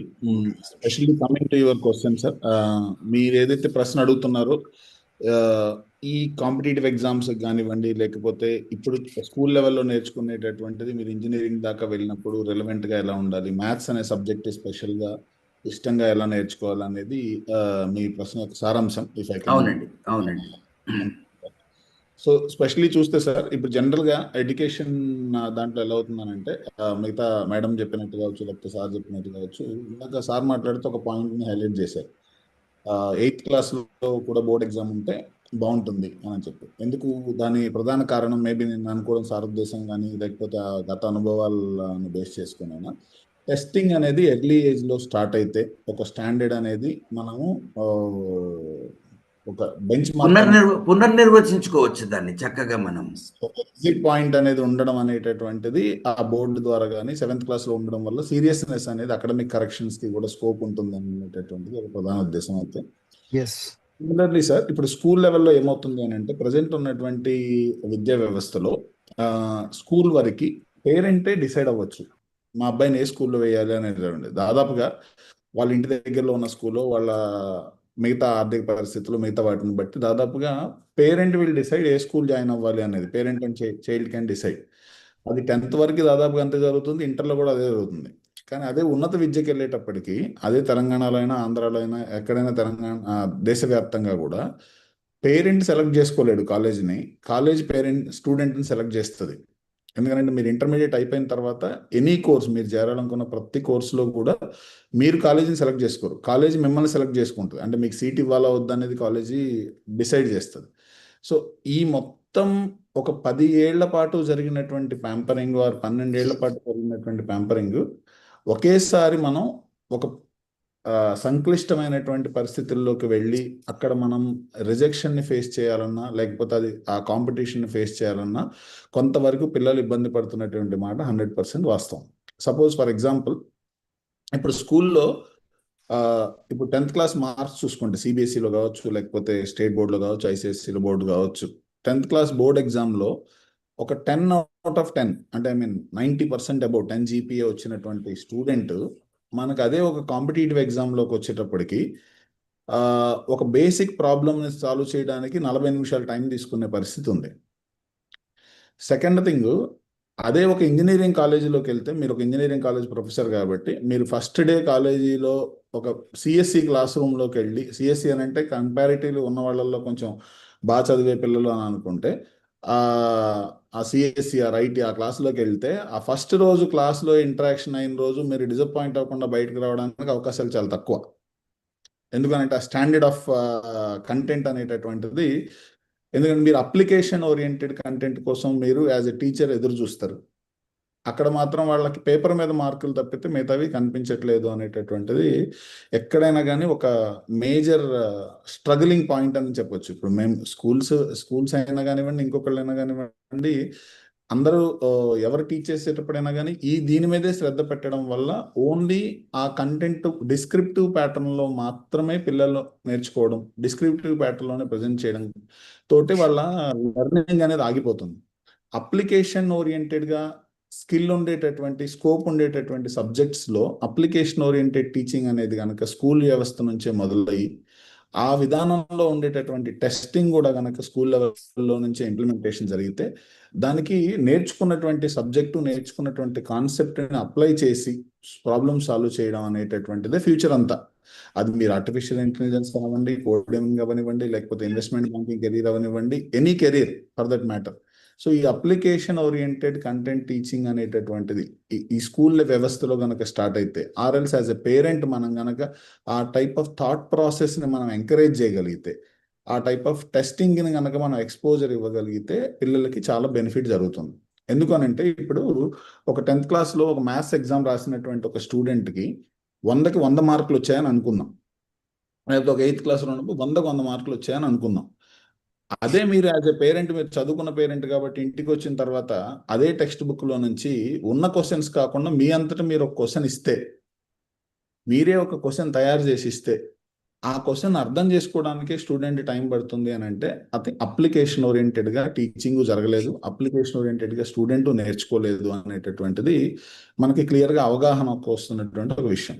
బట్ కానీ నీకు గడిచే కొద్దీ నీకు ఎనీ ఎగ్జామ్, ఇప్పుడు చూడండి, మీరు ఇంటర్మీడియట్ అయిపోయిన తర్వాత ఇంజనీరింగ్ తీసుకోండి, మెడిసిన్ తీసుకోండి, లేకపోతే లా తీసుకోండి, నార్మల్ డిగ్రీ కూడా ఇప్పుడు ఎంట్రన్స్ లేకుండా, లేకపోతే ఒక పోటీ లేకుండా సీట్ ఇచ్చేటటువంటి పరిస్థితి లేదు. మంచి సీట్ అయితే నార్మల్గా ఏదో ఒకటి చదవాలి అని అనుకుంటే ఎక్కడైనా కానీ చదివేసేయచ్చు. ఇప్పుడు సపోజ్ క్లాట్ ఎగ్జామ్కి కాంపిటీషన్ ఉంది, జేఈ ఎగ్జామ్కి కాంపిటీషన్ ఉంది, నీట్ ఎగ్జామ్ కాంపిటీషన్ ఉంది. హైదరాబాద్లో లాంటి సిటీల్లో ఒక నార్మల్ డిగ్రీ కాలేజ్, పేరున్నటువంటి డిగ్రీ కాలేజీలోకి సీట్ రావాలంటే కూడా కట్ ఆఫ్లు ఉన్నాయి. అవునండి. సో ఈ పరిస్థితుల్లో ఏంటంటే కాలేజీని నువ్వు సెలెక్ట్ చేసుకోలేవు, నిన్నే కాలేజ్ సెలెక్ట్ చేసుకుంటుంది. దానికి నువ్వు ప్రిపేర్ అవ్వడం అనేది కంపల్సరీ. ఇది ప్రపంచవ్యాప్తంగా కూడా ఉంది. మీరు ఎంఐటి లాంటి యూనివర్సిటీ, హార్వర్డ్ లాంటి యూనివర్సిటీ, స్టాన్ఫర్డ్ లాంటి యూనివర్సిటీలు తీసుకుంటే ఆ యూనివర్సిటీ గురించి మీరు గూగుల్లో వెళ్ళి అడిగినా, చాట్ జీపీటీలో వెళ్ళి అడిగినా కానీ ఫస్ట్ చెప్పే పాయింట్స్లో ఇన్ఫ్రాస్ట్రక్చర్, తర్వాత రిజెక్షన్ పర్సంటేజ్ గురించి చెప్తారు వాళ్ళు. ఇప్పుడు హార్వర్డ్ అనే యూనివర్సిటీ అంత పెద్దదైంది అని అంటే బికాస్ రిజెక్షన్ పర్సంటేజ్ ఉంటుంది, ఇంతమంది అప్లై చేస్తే ఇంతమంది రిజెక్ట్ చేసాము అన్నది చాలా గొప్పగా చెప్తారు వాళ్ళు. ఎందుకు అనంటే మేము ఒక మినిమం స్టాండర్డ్ ఉంటే తప్పితే మా కరికులంని మీరు అందుకోలేరు అనేది దాని యొక్క ఇండైరెక్ట్ మీనింగ్. సో ఆ మినిమం స్టాండర్డ్ రావాలి అని అంటే అప్లికేషన్ ఓరియంటెడ్గా నేర్చుకోవాలి. అది స్టేట్ బోర్డులో చదివినా పర్లేదు, సిబిఎస్ఈలో చదివినా పర్లేదు, ఐసిఎస్ఈలో చదివినా పర్లేదు. ఆ పర్టికులర్ కరిక్యులంని మాత్రం, అది రా మెటీరియల్. ఇప్పుడు గవర్నమెంట్ సజెస్ట్ చేసే బుక్స్, స్టేట్ బోర్డ్ బుక్స్ అవ్వచ్చు, లేకపోతే ఎన్సీఆర్టీ బుక్స్ అవ్వచ్చు, లేకపోతే ఐసిఎస్ఈ వాళ్ళు సర్టిఫై చేసిన బుక్స్ అవ్వచ్చు, అది రా మెటీరియల్ మాత్రమే. ఎడ్యుకేషన్ ఇన్స్టిట్యూట్లో అకాడమిక్ డిపార్ట్మెంట్ కావచ్చు, టీచర్ కానీ ఆ రా మెటీరియల్ని ఆ క్లాసులో ఉన్న పిల్లల యొక్క స్కిల్స్కి అనుకూలంగా మార్చుకొని చెప్పడమే అకాడమిక్ ప్లానింగ్ అంతా. ఆ అకాడమిక్ ప్లానింగ్ అనేది జరిగి దాని ఎగ్జిక్యూషన్ అండ్ మానిటరింగ్ లేకపోతే ఎంతసేపు చదివినా, ఎన్నిసార్లు చదివినా, 10కి 10 వచ్చినా, మీ స్కూల్లో చదివిన ప్రతి ఒక్కళ్ళకి 10 వచ్చినా ఉపయోగం ఏమీ లేదు. సో ఆ అప్లికేషన్ ఓరియంటెడ్ కంటెంట్ అనేటటువంటిదే ప్రస్తుతం ఉన్నటువంటి డిమాండ్ అండ్ ప్రస్తుతం ఉన్నటువంటి వెలితి కూడా అదే, వ్యవస్థలో ఉన్న వెలితి అదే, అండ్ సమాజానికి అవసరమైంది అదే, ఫ్యూచర్లో వాళ్ళకి ఉపయోగపడేది కూడా అదే అనేది నా అభిప్రాయం. Very nice, very nice. అయితే ఇక్కడ ఈ మీరు ఇప్పుడు మీరంతా చెప్పిన సారాంశంలో ఏంటంటే ప్రాబ్లం ఎక్కడుందనేది హైలైట్ చేస్తున్నాం మనం. అంటే అప్లికేషన్ ఓరియంటెడ్గా నేర్చుకోవడంలో ఒక ప్రాబ్లం ఉంది అనేది. ఇందులో ఈ అప్లికేషన్ ఓరియంటెడ్గా నేర్చుకోవడానికి స్పైరల్ లెర్నింగ్ అనేది చాలా ఇంపార్టెంట్ ఆస్పెక్ట్ అండి. అంటే వెనకపాట ఒక లెసన్, లైట్ అనే చాప్టర్ తీసుకుంటే 3-4 సబ్ చాప్టర్స్ వస్తాయి. అందులో మొదటి చాప్టర్ ఒక కాన్సెప్ట్ ఇస్తుంది, రెండో చాప్టర్ ఇంకో కాన్సెప్ట్ ఇస్తుంది. అయితే రెండవ లెసన్ మొదటి దాని మీద పునాదిగా వేసుకుంటూ పెంచుకుంటూ వెళ్తుంది. This is called a spiral learning అండి. ఈ స్పైరల్ లెర్నింగ్ విద్యా వ్యవస్థ నేను అబ్జర్వ్ చేసింది. నేను సివిల్ సర్వీసెస్కి ట్రై చేశాను, అది ఎన్సీఆర్టీ బుక్స్ చదివాను, స్టేట్ సిలబస్ చదివాను. నేను ప్రామాణికంగా చూసింది ఏంటంటే మీరు చెప్పిన ఈ ప్రాబ్లంకి బేసిక్ కారణం నేను అబ్జర్వ్ చేసిన, ఒక విద్యావేత్తగా నేను అబ్జర్వ్ చేసింది ఏంటంటే కొన్ని కాలేజెస్ వచ్చేసి నేను టెక్స్ట్ బుక్ నేనే రాస్తానని చెప్పేసి ఏవో క్వశ్చన్లకు ఆన్సర్లు ప్రీవియస్ ఎగ్జామినేషన్ క్వశ్చన్లకు ఆన్సర్ల రూపంలో కాస్త ఎలాబొరేట్గా ఒక లెసన్ తయారు చేసేసి ఇచ్చేసరికి అప్లికేషన్ అనేది మిస్ అవుతుంది, క్వశ్చన్కి ఆన్సర్ తయారవుతుంది. అయితే నేను బోర్డు బుక్స్ చదివానండి. బోర్డు బుక్స్లో ఒక ప్యాటర్న్ అనేది ఉంటుంది. అంటే పిల్లల్లో ఈ ఆలోచన ఇందాక సార్ చెప్పినట్టు సృజనాత్మకత పెంచడానికి దోహదం చేసే లెసన్స్ బాగుంటున్నాయి. ఈ ప్రాక్టీస్ ఒక ఆస్పెక్ట్, బుక్ ఉండడం ఒక ఆస్పెక్ట్ అండి. పుస్తకంలో కొంత ఉంటుంది, దాన్ని ప్రాక్టీస్లో పెట్టించడం రెండు ఆస్పెక్ట్. ఈ రెండు డైమెన్షన్స్లో చేయడంలో CBSE versus state syllabuses, any syllabus, మన తెలుగే కాకుండా ఎనీ సిలబస్ కాకుండా స్టేట్ వర్సెస్ సిబిఎస్ఈ సిలబస్లో ఏ అప్రోచ్లో కాస్త బెటర్గా ఉంటుంది? ఎందుకంటే కొన్ని ప్రశ్నలు వచ్చాయి మనకి. ఒక ప్రశ్న ఉంది మేడం, మిమ్మల్ని అడుగుతానండి తర్వాత, ఆ క్వశ్చన్కి మీరైతే ఆన్సర్ ఇవ్వగలరు, అంటే అప్రోప్రియేట్గా ఉంటుందనేసి, మీరు ఆ బోర్డులో ఉన్నారు కాబట్టి. మీకు ఒక్కొక్కరికి ఒక ప్రశ్న వస్తుంది. అయితే which board is best for IIT JEE, which board is good for, is ICSE good if I M not interested in neat examination అన్న ప్రశ్నలు ఉన్నాయి. ఇవి సహజమైన ప్రశ్నలు, మనకేమో చిన్నగా కనిపిస్తాయి, కానీ అదే అతిపెద్ద ప్రశ్న వాళ్ళకి. నేను ఏ దారిలో వెళ్తే నా భవిష్యత్తు బాగుంటుందని అడిగే బదులు ఇలా అడుగుతున్నారనేసి. సో ఏ బోర్డు మీ దృష్టిలో బాగా చేస్తోంది ఈ అప్లికేషన్ ఓరియంటేషన్లో? ఏ సంస్థలు పిల్లలకి ఏ విధంగా న్యాయం చేస్తున్నాయనేది ఒక చిన్న ఆన్సర్ అండి. సార్, జేఈ ఎగ్జామ్ కానీ నీట్ ఎగ్జామ్ కానీ సక్సెస్ రేట్ కనుక మీరు దేశవ్యాప్తంగా చూస్తే, ఓకే, బోర్డులో ఇప్పుడు మీరు ఒక ఫస్ట్ పాయింట్ గుర్తుపెట్టుకోవాల్సింది, పేరెంట్స్ కూడా తెలుసుకోవాల్సిన విషయం, స్టేట్ బోర్డు వాళ్ళకు సపరేట్ పేపరు, సిబిఎస్ఈ వాళ్ళకు సపరేట్ పేపరు, ఐసిఎస్ఈ వాళ్ళకు సపరేట్ పేపర్ లేదు. First thing. అవునండి. వాళ్ళకు పేపరు, ఒరిస్సా వాళ్ళకు పేపరు, తెలంగాణ వాళ్ళకు పేపర్ లేదు. నేషనల్ బోర్డ్ ఆఫ్ టెస్ట్ అని ఉంది, అది కామన్ తీసుకుంటుంది. ఎవరం రాసిన ఎగ్జామ్ ఎన్టీఏ సిలబస్, ఎన్టీఏ వాళ్ళు ఎగ్జామ్ కండక్ట్ చేస్తున్నారు based on the NCERT syllabus. And NCERT syllabus యొక్క సబ్సెట్ స్టేట్ బోర్డు కూడా. ఇందాక గోపాల్ రెడ్డి గారు చెప్తున్నట్టు 98% కలుస్తుంది. కంటెంట్ అనేది మ్యాచ్ చేశారు. గవర్నమెంట్ ఆఫ్ ఇండియా ఈ ఎన్ఈపి వర్కింగ్ ఎప్పుడైతే మొదలుపెట్టిందో, అట్లా ఎన్సీఆర్టీని అడాప్ట్ చేసుకోవాలని మొదలుపెట్టిందో, ఈ రెండిటిలో ప్యారలల్ గా జరిగినటువంటి ఒక గొప్ప మార్పు ఏంటంటే, స్టేట్ బోర్డ్ టెక్స్ట్ బుక్స్ అన్ని క్లాసెస్ లో కూడా they have updated. Specially in Telangana, Andhra Pradesh లో స్టేట్ బోర్డ్ కంటెంట్ అనేటటువంటిది 98% it is matching to NCERT. And match అవ్వడం ఒక్కటే కాదు సార్, కంటెంట్ యొక్క డెప్త్ ని కూడా మ్యాచ్ చేశారు. జస్ట్ ఏదో సిలబస్ ఆర్డర్ కవర్ పేజ్ మార్చారు కాదు సార్, ఇప్పుడు కూడా మార్చారు. మేము as a residence, as a institute, మేము కాలేజెస్లో కూడా ఉన్నాము, స్కూల్స్లో కూడా ఉన్నాము, కాంపిటేటివ్ ఎగ్జామ్స్లో మా పిల్లలు రాస్తూ ఉంటారు, రకరకాల పిల్లల్ని మేము చూస్తుంటాం కాబట్టి ఆ అనుభవంతో నేను చెప్పగలుగుతాను. ఇప్పుడు మా కాలేజీలో మా 11th 12th వచ్చేటప్పటికి 50-60% of the students CBSE background నుంచి వస్తుంటారు, 20% ఆఫ్ ద స్టూడెంట్స్ ఐసిఎస్ఈ నుంచి వస్తారు, ఇంకో 20% స్టేట్ బోర్డ్ నుంచి వస్తుంటారు. ఎగ్జాంపుల్కి నేను మీకు రఫ్గా చెప్తున్నాను. సో వీటిల్లో స్టేట్ బోర్డు వాళ్ళకి ర్యాంకులు వస్తాయా, సిబిఎస్ఈ వాళ్ళకి ర్యాంకులు రావా అనేది ఒక క్వశ్చన్ ఉంటుంది. అసలు సిబిఎస్ఈ ఐఐటికి అడాప్ట్ అవుతాడా అనేది ఇంకో క్వశ్చన్ ఉంటుంది. ఒక్కొక్కళ్ళకి ఒక్కొక్క పర్సెప్షన్ ఉంది. బట్ మేము అబ్జర్వ్ చేసిన దాని ప్రకారం అయితే, ఏ బోర్డు నుంచి వచ్చినా కానీ స్టూడెంట్ 100% ఐఐటి జేఈ సిలబస్కి, నీట్ సిలబస్కి అడాప్ట్ అవ్వగలుగుతారు. సిలబస్ వల్ల వచ్చే ప్రాబ్లం కాదు, ఆ వర్కింగ్ స్టైల్ వల్ల మాత్రం అడ్వాంటేజెస్ ఉన్నాయి. సపోజ్ ఇప్పుడు నువ్వు సిబిఎస్ఈ బోర్డులోనే చదివావు, నీకు అసలు అప్లికేషన్ ఓరియంటెడ్ టీచింగ్ తెలియదు, నీకు అసలు ఓఎంఆర్ షీట్ అంటే తెలియదు, ఆబ్జెక్టివ్ క్వశ్చన్ అంటే కూడా తెలియదు. ఎగ్జాంపుల్, నువ్వు సిబిఎస్ఈలో చదివినా ఒకటే, నువ్వు లేకపోతే ఎందులోనైనా ఒకటే, నీకు అది ఒక కాంపిటేటివ్ ఎగ్జామ్లో నీకు అది. సో నీకు కావాల్సినటువంటిది స్కిల్, నాట్ జస్ట్ కంటెంట్. అది ఏ బోర్డులో చదివినా కానీ ఆ స్కిల్ నేర్పిస్తున్నామా లేదా అనేది చాలా చాలా ఇంపార్టెంట్. ఆ స్కూల్లో చదివినప్పుడు అలాంటి స్కూల్లో చదివిన పిల్లలు బాగా ర్యాంకులు వస్తున్నాయి సార్ అని చెప్పి మనం వింటుంటాం. ఎగ్జాంపుల్, ఎందుకు వస్తుంది? వీళ్ళు ఏమైనా వేరే పుస్తకాలు ఇచ్చారా? ఇవ్వలేదు కదా, సేమ్ పుస్తకం. కాకపోతే చెప్పే విధానంలో, టెస్ట్ చేసే విధానంలో మార్పు ఉంది, డెఫినెట్గా మార్పు ఉంది. ఇది ఇప్పుడు అందరూ క్రికెట్ ఆడతారు, మరి సచిన్ టెండూల్కర్ ఎందుకు గొప్పడయ్యాడు? ఎంఎస్ ధోని లాంటి కెప్టెన్లు అంతమంది ఇండియా చాలా మంది ఉన్నారు కదా, ఆయన కూడా ఎందుకు గొప్పడయ్యాడు? స్కిల్. దాన్ని మనం ట్రైన్ చేయాలి పిల్లల్లో. ఆ పిల్లల్ని ట్రైన్ చేసే విధానంలో మాత్రం డెఫినెట్గా మార్పు. ఇప్పుడు సిబిఎస్ఈ నుంచి వచ్చినా, ఐసిఎస్ఈ నుంచి వచ్చినా, స్టేట్ బోర్డు నుంచి వచ్చినా కానీ it is equally same for the competitive exam. IIT JEE exams 100% same. But కానీ 11th 12th వచ్చేటప్పటికి, 11th 12th వచ్చిన తర్వాత స్టూడెంట్ ఎంత ఫాస్ట్గా అబ్జార్బ్ అవుతున్నారు అనేటటువంటిది ఇంపార్టెంట్. తెలంగాణలో మీకు చాలా ఇంపార్టెంట్ ఇంట్రెస్టింగ్ స్టాటిస్టిక్స్ చెప్తాను సార్. స్కూల్ లెవెల్లో స్పెషల్లీ హైదరాబాద్ లాంటి సిటీలో ప్రజెంట్ ఇప్పుడు ఒక పెద్ద కన్ఫ్యూజన్. హైదరాబాద్లోను, విజయవాడలో, వైజాగ్లో ఇట్లాంటి చోట్ల కూడా మేజర్ మెట్రో సిటీస్లో స్కూల్ లెవెల్లో చాలా కన్ఫ్యూజన్ ఉంది. బికాజ్ ఎందుకనంటే మేము ఇప్పుడు మా వయసు వాళ్ళు కూడా, పెద్దవాళ్ళు కానీ అందరం కూడా మనం చదువుకునేటప్పుడు ఇంత కన్ఫ్యూజన్ లేదు. బికాజ్ ఇన్ని ఆప్షన్స్ లేదు. అవునండి. ఉండే ఆప్షన్స్ గవర్నమెంట్ స్కూలా, ప్రైవేట్ స్కూలా, అంతే. ఇంతకంటే ఎక్కువ లేదు. ఇప్పుడు మళ్ళీ ప్రైవేట్లో సిబిఎస్ఈ స్కూలా, ఐసిఎస్ఈ స్కూలా, స్టేట్ బోర్డ్ స్కూలా, ఐబీ స్కూలా, ఇంటర్నేషనల్ స్కూలా, అదేంటి వరల్డ్ ఆఫ్ స్కూలా, లేకపోతే మాంటెసరీ స్కూల్, రకరకాల ఉండేసరికి పేరెంట్ నిజంగానే వీటన్నింటి వల్ల సమూలంగా మార్పు జస్ట్ డెఫినెట్గా ప్రతి దాంట్లో కొన్ని అడ్వాంటేజెస్, కొన్ని డిసడ్వాంటేజెస్ ఉన్నాయి. దాన్ని డిజగ్రీ అవ్వట్లా. కానీ ఎన్ని ఉండి క్లారిటీ పెంచకపోగా కన్ఫ్యూజన్ ఇంకా పెంచాయి. యాక్చువల్లీ నేను ఒక చిన్న స్టాటిస్టిక్స్ చెప్తాను. డేటా లేకుండా ఏది నమ్మే పరిస్థితి లేదు కాబట్టి ఇప్పుడు చెప్తాను. ఇప్పుడు హైదరాబాద్ సిటీలో అందరూ కూడా సిబిఎస్ఈ బోర్డు, ఐసిఎస్ఈ బోర్డు ఇట్లా మాట్లాడుతున్నారు కదా అనుకుందాం. ఎగ్జాంపుల్ ఇన్ని బోర్డ్స్ గురించి మాట్లాడుతున్నాం కదా. మరి ఇంటర్మీడియట్ ఇప్పుడు 11th 12th వచ్చేటప్పటికి నిన్నటి దాకా అద్భుతంగా ఉన్న బోర్డుని మరి పేరెంట్ ఎందుకు రిజెక్ట్ చేస్తున్నాడు?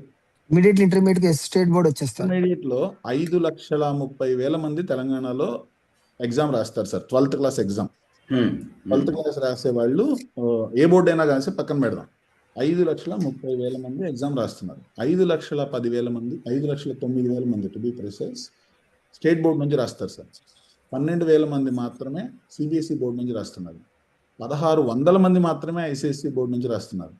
మరి ఇన్ని ఇంటర్నేషనల్ స్కూల్స్ చదివిన వాళ్ళు అందరూ చదువుమని సరే 10th తర్వాత స్టేట్ బోర్డుకి వెళ్ళిపోయారు. స్టేట్ బోర్డుకి వచ్చారు. సో ఈ ప్రామాణికం ఏంటంటే సార్, పాపులారిటీ ఆల్వేస్ విన్స్. పాపులారిటీని బట్టి ఒపీనియన్స్ మార్చుకోవద్దు. నేనేమంటున్నానంటే మనకి కావాల్సింది ఆ పర్టికులర్ టార్గెట్ ఏంటి. ఇప్పుడు మీరు as a parent me target ఉంది. ఇందాక ఇప్పుడు మన పేరెంట్స్ చాట్ బాక్స్లో అడుగుతుంది. సపోజ్ మీకు ఐఐటి జేఈ అనేది మీ టార్గెట్ అని అనుకుంది. ఐఐటి జేఈకి కావాల్సింది అప్లికేషన్ ఓరియంటెడ్ స్కిల్. స్కిల్ కావాలి. నువ్వు ఏ బోర్డులో అయినా చదువు పర్లేదు, కానీ ఆ అప్లికేషన్ ఓరియంటెడ్ స్కిల్కి మీ పిల్లాడిని ట్రైన్ చేస్తున్నారా లేదా అది క్రాస్ చెక్ చేసుకుని. సపోజ్ నేను ఒక చిన్న సజెషన్ అడుగుతాను. నేను అదొక పాయింట్ చెప్తాను. మీ వాడు 12వ తరగతిలో కాంపిటేటివ్ ఎగ్జామ్ రాయడానికి సడన్గా 2 ఏళ్ళు ప్రెజర్ అని ఫీల్ అవుతున్నాం. దాని బదులు ఇంకోలాగా కూడా చూడొచ్చు దాన్ని. ఒక 6th క్లాస్ స్టూడెంట్కి, నేను చెప్తున్న ఒక 6th క్లాస్ స్టూడెంట్కి నిజంగా తను కాంపిటేటివ్ ఎగ్జామ్స్ రాయాలి అని అనుకుంటే దేశవ్యాప్తంగా 6వ తరగతి పిల్లాడు రాయడానికి 45 డిఫరెంట్ ఎగ్జామ్స్ ఉన్నాయి. 45 different exams in various subjects ఉన్నాయి. అన్ని రాయమని నేను చెప్పట్లేదు. ఎక్స్పోజర్ ఒక 2-3 ఎగ్జామ్స్ రాయించండి.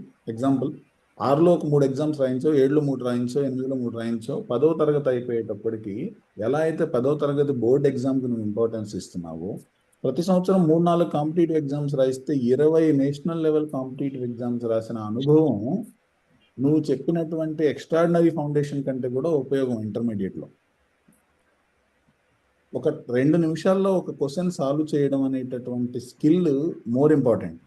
ఒక 200 పేజీల నోట్బుక్ని 2 పేజీల నోట్బుక్ షార్ట్ నోట్స్గా రాయడం అనే స్కిల్ ఇంకా ఎక్కువ ఇంపార్టెంట్. ఒక టోటల్ సిలబస్ మొత్తాన్ని ప్రిపరేషన్ హాలిడేస్ లేకుండా ఒక రోజులో రివిజన్ చేసే స్కిల్ చాలా ఇంపార్టెంట్. నువ్వు క్వశ్చన్ ఆన్సర్ చేయడం కాకుండా నువ్వే క్వశ్చన్ తయారు చేసేలాగా ఆలోచించడం అనేటటువంటిది ఇంకా ఇంపార్టెంట్. ఈ స్కిల్ మీద ఫోకస్ చేసేటటువంటి కోర్సుని, స్కూల్ని ఎంచుకోవడం అనేటటువంటిది పేరెంట్కి ఐఐటి జేఈ లాంటి ఎగ్జామ్కైనా ఉపయోగపడుద్ది, క్యాట్ లాంటి ఎగ్జామ్కైనా ఉపయోగపడుద్ది, నీట్ దానికైనా ఉపయోగపడుద్ది. అసలు ఎగ్జామ్స్ పక్కన పెడితే భవిష్యత్తుకి అయితే కంపల్సరీగా ఉపయోగపడుద్ది. That is final. Very nice, very nice, very nice. Madam, ఒక చిన్న ప్రశ్న తీసుకుందామండి. 2 ప్రశ్నలు ఉన్నాయండి. మొదటిది ఏంటంటే ఒక పేరెంట్ రాశారు, కృష్ణరాజనాల్ గారు. We want to know how the schools with CBSE word. వీళ్ళు మరాఠీ మీడియంలో చదువుతున్నారు ప్రస్తుతానికి. వీళ్ళ అబ్బాయి 4th క్లాస్, చిన్నపిల్లవాడు, చిన్న అబ్బాయి. We are planning to relocate from Mumbai to Hyderabad. At this moment, my child is studying in 4th standard, Mumbai ICSE board with Marathi as the regional language. We want to know how schools with the CBSE board will help parents like us in orientation of Telugu language. Is there any other option for us where we can have non-Telugu as a third language? ఇది మొదటి ప్రశ్న. అంటే మరాఠీలో చదువుకున్నాడు, మరాఠీ దొరుకుతుంది అక్కడ, తీసుకునే అవకాశం ఉంటుంది ఒకవేళ ఇక్కడికి వస్తే, లేదా తెలుగుని ఎలా కోపం చేసుకోవాలి. రెండవది రెండో ప్రశ్న ఏంటంటే రెండో ప్రశ్న మేడం, ఒక్క నిమిషం. రెండో ప్రశ్న మేడం, 11th క్లాస్ లో ఉన్న ఒక స్టూడెంట్ ఐజిసిఎస్సి నుంచి సిబిఎస్ఈకి మారుతున్నారు. How do I cope with this change? ఇందాక ఇద్దరు ప్రవక్తలు కూడా చెప్పారు, స్టేట్ సిలబస్కి వచ్చేస్తున్నారు. ఎందుకు వస్తున్నారు అనేది దానికి కారణం వెనక పెట్టేద్దాం. అది వేరియస్ కారణాలు కావచ్చు, వేరియస్ కావచ్చు. అంటే సిబిఎస్ఈ బాగలేక ఇక్కడ రావడం కాకపోవచ్చు, స్టేట్ సిలబస్ అత్యుత్తమంగా ఉందనేసి మైగ్రేట్ అవ్వడం కావచ్చు. వాళ్ళ కెరీర్ చాయిసెస్ కూడా ఉంటాయి. For example NEET exam Raso లేకపోతే జేఈ ఎగ్జామ్ రాసో లేకపోతే సక్సెస్ రేట్ చాలా తక్కువ కాబట్టి స్టేట్ సిలబస్ కూడా చదువుకుంటే స్టేట్లో ఒక ఇంజనీరింగ్ కాలేజీలో వస్తున్న ఒక ఊహకు ఆలోచన కూడా కావచ్చు. Various reasons are there. Madam, ఈ రెండు ప్రశ్నలకి జవాబండి please. How to cope with migration from one board to another board? ప్రస్తుతం ఈ సంవత్సరం నుంచి కూడా, అంటే నెక్స్ట్ అకాడమిక్ ఇయర్ 26-27 నుంచి తప్పకుండా తెలుగు అయితే పిల్లలు చదువుకోవాలండి. తెలుగు చదవాలి అనగానే సాధారణంగా ఒక కంగారు ఉంటుంది పేరెంట్స్ లో, మా వాడికి 100కు 100 మార్కులు రావాలి అని. తెలుగు చదవాలి అన్నారు కానీ తెలుగులో 100కు 100 మార్కులు రావాలి కంపల్సరీగా అని మాత్రం స్టేట్ గవర్నమెంట్ ఇన్సిస్ట్ చేయట్లేదు. అంటే తెలుగు రాష్ట్రంలో ఉండి తెలుగు రాకపోవడం ఏమిటి అనే ఒక విషయం మాత్రం తప్పకుండా నేషనల్ ఎడ్యుకేషన్ పాలసీకి కూడా ఇది కోయిన్సైడ్ అవుతుందండి. బికాజ్ నేషనల్ ఎడ్యుకేషన్ పాలసీలో ఏముంది, మల్టీ లాంగ్వేజ్, బహుభాషా కోవిదుడు మనిషి కావాలి. కోవిదుడు కాకపోయినా కూడా బహుభాషలు అయితే నేర్చుకోవాలి. అది అనేక విధాలుగా ఉపయోగపడుతుంది. ఒకటి ఏంటి, వాళ్ళ న్యూరో సైన్స్ కూడా డెవలప్ అవుతుంది, గ్రాస్పింగ్ ఇంప్రూవ్ అవుతుంది. ఇలాంటి కొన్ని ఉపయోగాలు అయితే వేరే భాష నేర్చుకోవటం వల్ల అయితే ఉంది. ఇప్పుడు ఎప్పుడైతే ఆ పిల్లవాడు 4వ తరగతి పిల్లవాడు అవనివ్వండి, ఎవరైనా అవనివ్వండి, తెలుగు గడ్డ మీద చదువుకోవటం మొదలు పెట్టాడంటే తప్పకుండా తెలుగు నేర్చుకొని తీరవలసిందే. ఇదైతే ఫస్ట్ కాన్సెప్ట్. అదే చెప్పినట్టు నిదానంగా మొదలు పెట్టండి. ఇప్పుడు మన పేరెంట్స్లో ఉన్నటువంటి మైండ్ సెట్ ఎలా ఉంటుందంటే, అందరికీ అన్ని సబ్జెక్టులలో 100కి 100 రావాలన్న ఒక కాన్సెప్ట్ ఉంటుంది. అదేం అవసరం లేదే.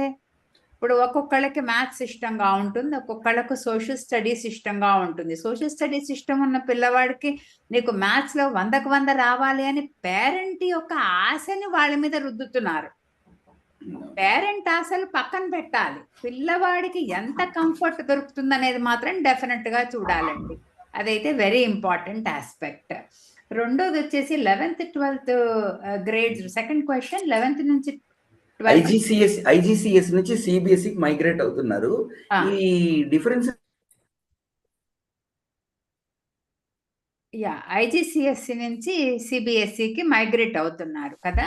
ఎస్, మీకు ఐజిసిఎస్సిలో ఉన్నప్పుడు ఏమవుతుందంటే real world complex problems solve చేయడానికి అవకాశం ఉంటుంది. ఐజిసిఎస్సి సిలబస్ వచ్చేసి హ్యుమానిటీస్, ఇంగ్లీష్, మ్యాథ్స్, సైన్స్కి అన్నీ కూడా 11th 12th సమానమైన ఇంపార్టెన్స్ ఇస్తాయండి. సరే, సిబిఎస్ఈ సిలబస్లో ఉన్నప్పుడు కొన్ని చూస్ చేసుకోవచ్చు.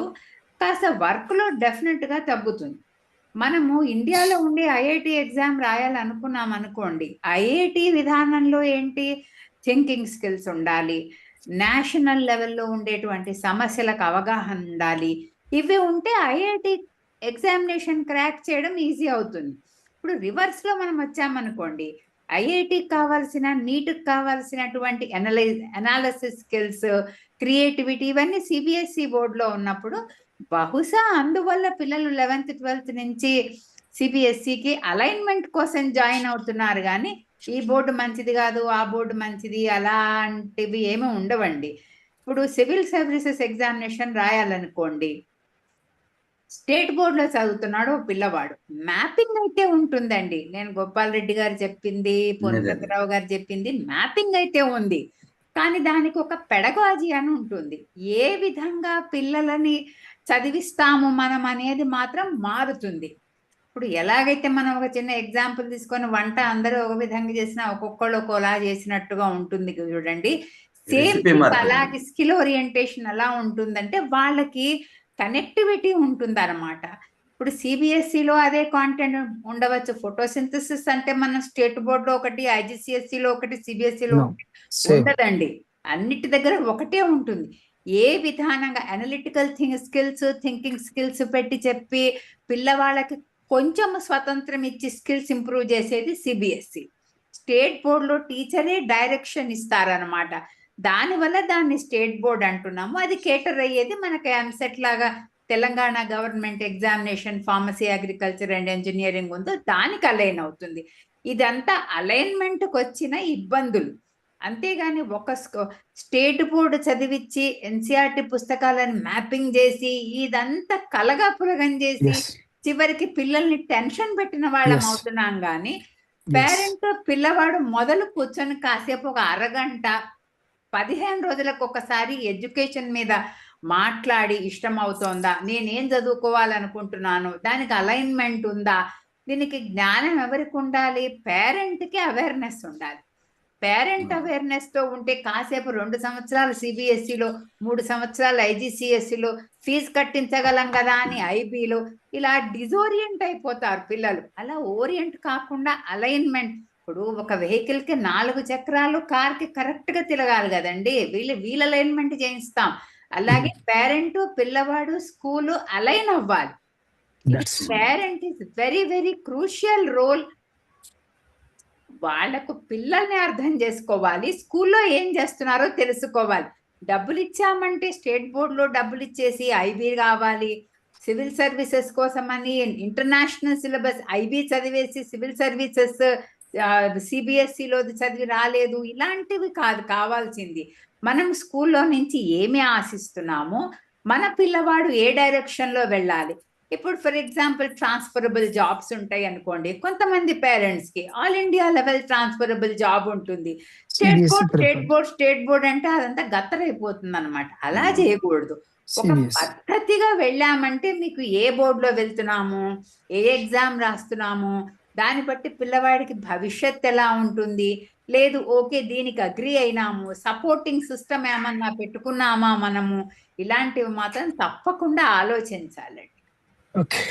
సో పిల్లల దగ్గరకు వచ్చేది వెరీ నైస్. పిల్లల దగ్గరకు వచ్చేసరికి తల్లిదండ్రుల బాధ్యత అలైన్మెంట్ కి సంబంధించి బాగా ఆలోచించాల్సిన బాధ్యత వీళ్ళకి ఉందండి. తల్లిదండ్రులకి చాలా ఎక్కువ ఉంటుందండి. అవునండి, తప్పకుండా. పేరెంట్ ఇప్పుడు పేరెంట్ ఇష్టమా, పిల్లవాడి ఇష్టమా, స్కూల్ ఇష్టమా కాదు, దీంట్లో ఇష్టం ఏముందండి, పిల్లవాడు ఎండ్ ఆఫ్ ద డే ఏమవ్వాలి. Psychological development with maturity and analytical skills అన్నది చాలా ఇంపార్టెంట్. చాలా important. Growth of the child with analytical skills is very important. Parent ఏం అనలైజ్ చేస్తున్నారు, పిల్లవాడు ఏం అనలైజ్ చేస్తున్నాడు, స్కూల్ ఏం అనలైజ్ చేస్తున్నాడు, తలా ఓదార అయిపోయిందండి. ఏ కాంపిటేటివ్ ఎగ్జామ్ వస్తుంది వాళ్ళకప్పుడు? అందరూ కలిపి ఒక లైన్ లో ఉంటే ఒక కాంపిటేటివ్ ఎగ్జామ్ కేటర్ చేయవచ్చు.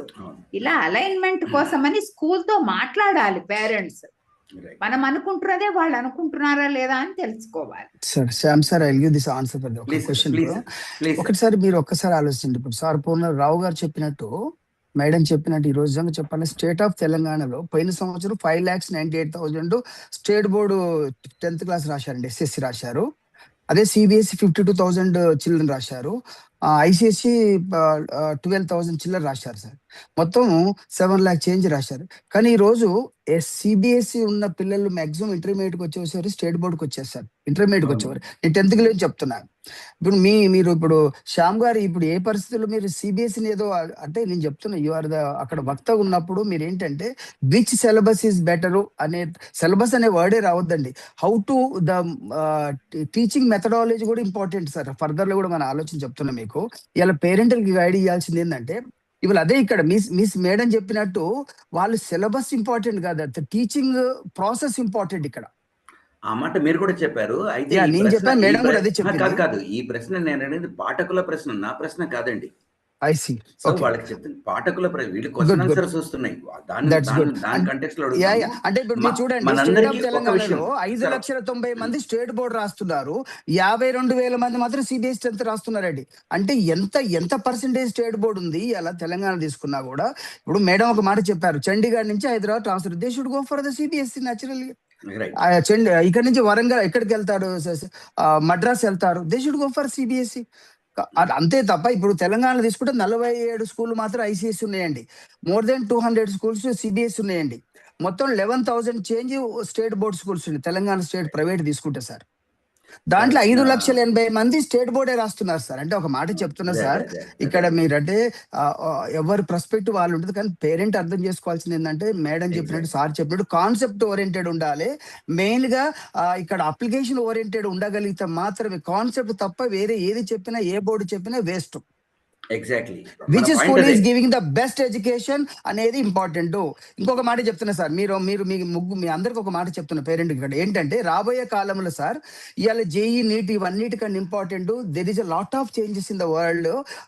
దానికి ఈ రోజు పిల్లల్ని అడాప్ట్ చేసి వాళ్ళు దే షుడ్ బికమ్ ఎంటర్ప్రెన్యూర్స్. అంటే ఇండిపెండెంట్ చైల్డ్ తయారు చేయాల్సిన రెస్పాన్సిబిలిటీ ఇప్పుడు స్కూళ్ళ మీద, పేరెంట్ మీద, టీచర్స్ మీద ఉందండి. ఇండిపెండెంట్ లెర్నర్ గా ఉండాలి అది. అంటే దాంట్లో రీడింగ్ రైటింగ్ ప్రాపర్ గా ఫౌండేషన్ ఇయర్ ప్రోగ్రామ్ స్ట్రాంగ్ అయితే మీరు ఎవ్వరు ప్రమేయం అవసరం లేదు, బోర్డు ప్రమేయం కూడా అవసరం లేదు సార్, అంత బాగా చేస్తారు. నేను ఈ రోజు లోటస్ లా పబ్లిక్ స్కూల్లో దిల్సునగర్ ఒక ప్రయోగం చేసిన సార్. 3 years నుంచి అప్ టు 5th grade వరకు స్ట్రాంగ్ గా రీడింగ్ 100% రీడింగ్ చేయించాను, స్పీడ్ రీడింగ్ చేయించాను. నా పోయిన సంవత్సరము 10th class బోర్డ్ ఎగ్జామ్ రాయించిన సార్. 4th class నుంచి 9th class పిల్లలతో 10th class board exam English exam రాయించాను సార్. విత్ ఇన్ వచ్చిన ఎగ్జామ్ కంప్లీట్ అయిన హాఫ్ అన్ అవర్ స్టార్ట్ చేసి పేరెంట్స్ ని ఇన్విజిలేటర్ పిలిచి నేను చేపించాను సార్. 273 మెంబర్ రాశారు సార్, చాలా బాగా రాశారు. ఎందుకంటే our education system is comprehension system complete గా. అంటే చదివి అర్థం చేసుకునే సిస్టమ్ ఇప్పుడు beautiful education system in India. దాంట్లో ఏ బోర్డు అయినా చాలా బాగుందండి, కానీ ఆ పిల్లలకు అర్థమయ్యేటట్టు మీరు చేయడం అనేది ఇక్కడ టీచర్ల ప్రయత్నం చేయాలి. స్కూల్ చేస్తే చాలా బాగుంటుందని నా యాజ్ కోమటిరెడ్డి గోపాల్ ఎడ్యుకేషనిస్ట్ గా నేను, నాకు స్టేట్, సిబిఎస్ఈ, ఐసిఎస్ఈ బోర్డ్స్ ఉన్నాయి కాబట్టి నేను చెప్తున్నా సార్. చాలా చక్కగా చెప్పారు. యాక్చువల్ గా ఈ ప్రశ్నలన్నీ పేరెంట్స్ లో ఉన్న కన్ఫ్యూజన్ రూపంలో ఇక్కడికి వస్తున్నాయి. వాళ్లకు మనమంతా కలిసి చెప్పదలుచుకుంది అంటే బోర్డుకి సంబంధం లేదు, కంటెంట్ కి సంబంధం లేదు, 98% అలైన్ అవుతున్నాయి. ప్రతి స్టేట్ కూడా ఆల్మోస్ట్ 95-98% అలైన్ అవుతుంది. ప్రాక్టీసెస్ లో మార్పుల ద్వారా పిల్లల్లో ఎదుగుదల వస్తుంది. ఇందాక మీరు ఒక మంచి మాట చెప్పారు, తల్లిదండ్రులు invigilator, that's a good experiment really. ఆ ఎక్స్పెరిమెంట్ పేరెంట్స్ కూడా ఒక ఎడ్యుకేషన్ అవుతుంది. ఓహో ఇలా ఉండాలని తెలుస్తుంది. అది ఒక 200 మంది పేరెంట్స్ నేర్చుకున్నారంటే ఒక పెద్ద కంట్రిబ్యూషన్ చేసినట్టు సొసైటీకి. అలాగే రీడింగ్ చేయించానండి sir. The purpose of education is to complete the process of LRSW, listening, reading, writing and comprehension. Actual చెప్పాలంటే ఇప్పుడు ఈ 4 వస్తే కాంప్రహెన్షన్ ఆటోమేటిక్ గా వచ్చేస్తుంది. దట్ ఈస్ ద పర్పస్ అండి. అందువల్ల సో ఇందులో మన పర్సనల్ ప్రశ్నలు ఏవి ఉండవు, పాఠకుల ప్రశ్నలకి మనం చెప్పి ఈ వెబినార్ ఉద్దేశం కూడా అదేనండి. Good super hats off the Eenadu people sir. ఎందుకంటే మంచి రాబోయే కాలం కూడా పేరెంట్ నీకు అన్ని ఉన్నాయి కానీ ఎడ్యుకేషన్ మీద లేదు సార్. ఎడ్యుకేషన్ మీద కండక్ట్ చేయండి సార్. పరకాల ప్రభాకర్ గారు ఉన్నప్పుడు ఈటీవీలో ప్రతిధ్వనిలో నేను చాలాసార్లు పాల్గొన్నాను. నేను I felt very happy. But again the initiation Eenadu is one of the best group the world లో. ప్రతి ఒక్కరికి హెల్ప్ చేయాలని ఆలోచన రామోజీరావు ఉన్నారు. అటువంటి వ్యవస్థలో ఎడ్యుకేషన్ మీద కాన్సన్ట్రేట్ చేయండి సార్. ప్రతి దానికి మూలం ఎడ్యుకేషన్ సార్. ఇప్పుడు రాబోయే కాలంలో ఎన్విరాన్మెంట్ కూడా చాలా సమస్యలు ఇస్తుంది సార్. దీనికి అవేర్నెస్ తీసుకురావాలంటే only education sir. But I feel మీరు చెప్పిన మటుకు ఒక చిన్న మాట యాడ్ చేస్తాను. ఈనాడు వారు చేస్తున్నారు చాలా మంచి ఇనిషియేటివ్ ఎడ్యుకేషన్ లో. చాలా నాకు వీళ్ళతో గత 12 ఏళ్లుగా అనుబంధం ఉంది. ఇన్ఫాక్ట్ ఇంజనీరింగ్ ఎడ్యుకేషన్ మీద పేపర్ ఆర్టికల్స్ రాయడం నాతోనే మొదలైంది వీళ్ళతో. సూపర్. ఆ విధంగా అరగేట్రం అలా జరిగింది మా ఈనాడుకు మాకు కూడాను. ఈ మంచి కార్యక్రమానికి మనతో పాటు చేరిన ఈ రెజొనెన్స్ విద్యా సంస్థలను కూడా అభినందించారు. We appreciate ఈనాడుకు. పూర్ణచంద్రరావు గారు ఈనాడుతో అనుబంధంతో పేరెంట్స్ కి, పిల్లలకి మంచి నాలెడ్జ్ ఇచ్చేందుకు చేసిన ఈ చొరవను మేము హృదయపూర్వకంగా అభినందిస్తున్నామండి. ఇంకా 2-3 క్వశ్చన్లతో మనం ముగిద్దామండి. దానికన్నా ముందు ఒక చిన్న కమర్షియల్ చూపిద్దామండి. పటేల్ గారు,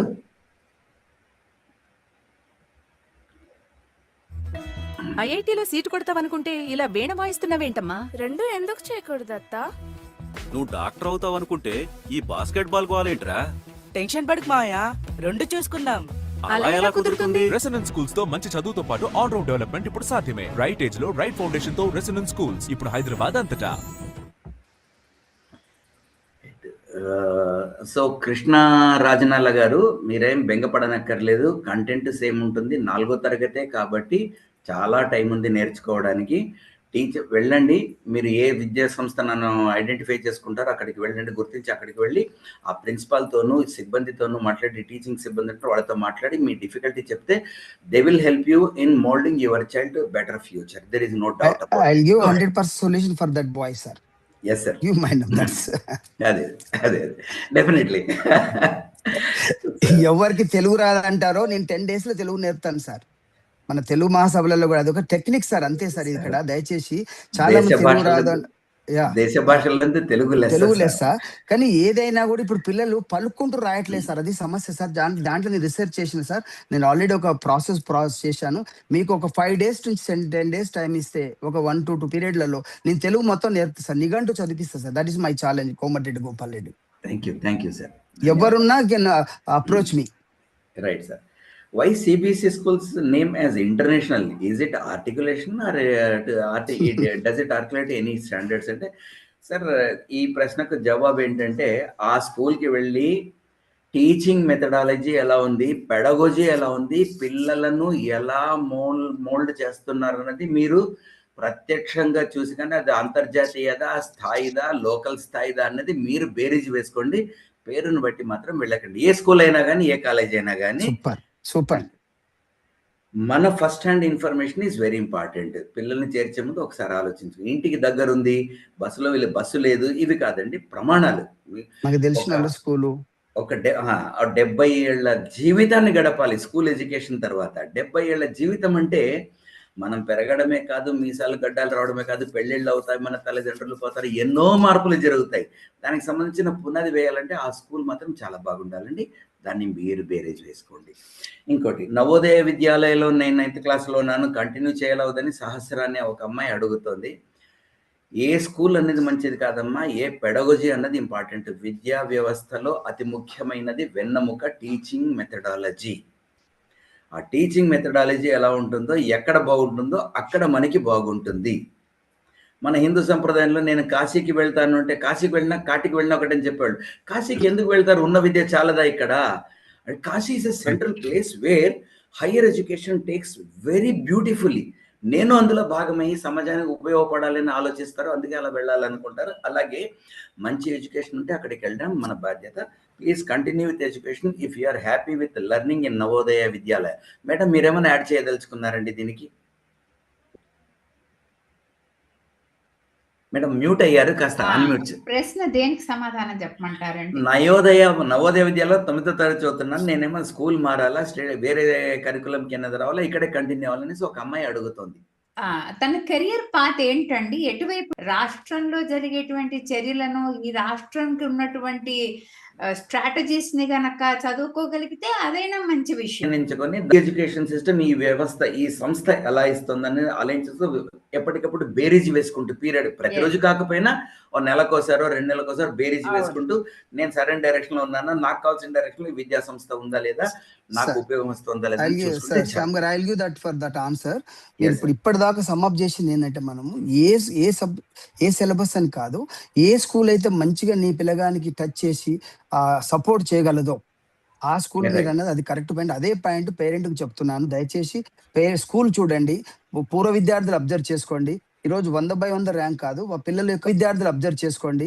ఈరోజు 100/100 ర్యాంక్ కాదు, ఆ పిల్లల యొక్క పర్సనాలిటీ కానీ, ఎన్విరాన్మెంట్ ఆస్పెక్ట్ కానీ, లేకపోతే ఓవరాల్ గా పిల్లలు ఎలా ఉన్నారు, వాళ్ళు ఓన్ గా వీళ్ళు ప్రస్పెక్ట్ కాగలుగుతారు అనేది బాగా చూడండి సార్. అది అప్పుడు తర్వాత ఏ స్కూల్ అయినా పర్లేదు సార్. ఇప్పుడు ఇంటర్మీడియట్ స్టేట్ బోర్డు రావాల్సిందే వాళ్ళు ఏ పరిస్థితులు. మాకు స్కూల్ ఉన్నాయి సార్, నేను ఇది నవ్వాలో తెలియదు, ఇంటర్మీడియట్ పెడితే ఉన్న 40 మంది మొత్తం స్టేట్ బోర్డుకి వెళ్ళిపోయారు సార్, ఇక తీసేసినాం సార్. అటువంటి పరిస్థితి ఉంది సార్ ఇవాళ స్టేట్ ఆఫ్ తెలంగాణలో. టోటల్ ఇంటర్మీడియట్ 10+, ఇప్పుడు 8th వరకు ఉంటారు, 9th 10th CBSE board exam ఉంటుంది సార్. ఇంటర్మీడియట్ తర్వాత కంపల్సరీ 98%, 96%, 95% దాకా స్టేట్ బోర్డుకి వెళ్ళిపోతున్నారు సార్. అంటే చాయిస్ ఆఫ్ ఎడ్యుకేషన్ ఎక్సర్సైజ్ చేసుకుంటున్నారేమో మనం అనాలనుకుందామండి. ఐ డోంట్ నో, బట్ ఏమైతుందో తెలియదు. జేఈ నీట్ అన్నారు కదా, కంపల్సరీ స్టేట్ బోర్డుకి వెళ్ళి. మా స్కూల్ ఉన్నాయి ఇప్పుడు 2 సెక్షన్ మొత్తం స్టేట్ బోర్డుకి పోతున్నారు సార్, ఇంక్లూడ్ నా పిల్లగాడు కూడా స్టేట్ బోర్డుకి వెళ్ళిపోయాడు సార్. Right, nice. ఉన్న విషయం చెప్తున్నాం. చూద్దాంలేండి. అది వాళ్ళ డెసిషన్స్ని మనం ఇన్ఫ్లుయెన్స్ చేయలేం. మనము చెప్తున్నా. ఏది బాగుంటుంది, దారి ఎటు వెళ్తే బాగుంటుంది, ఎలా చేసుకుంటే బాగుంటుంది, మీ ప్రయాణం ఏంటో మనం చెప్పబోతున్నాము. గమ్యం దీని ద్వారా నా గమ్యం వస్తుందని వాళ్ళు అనుకుంటే లెట్ దెమ్ డిసైడ్ అని అట్లా వాళ్ళు. గుడ్. సార్ రావు గారు.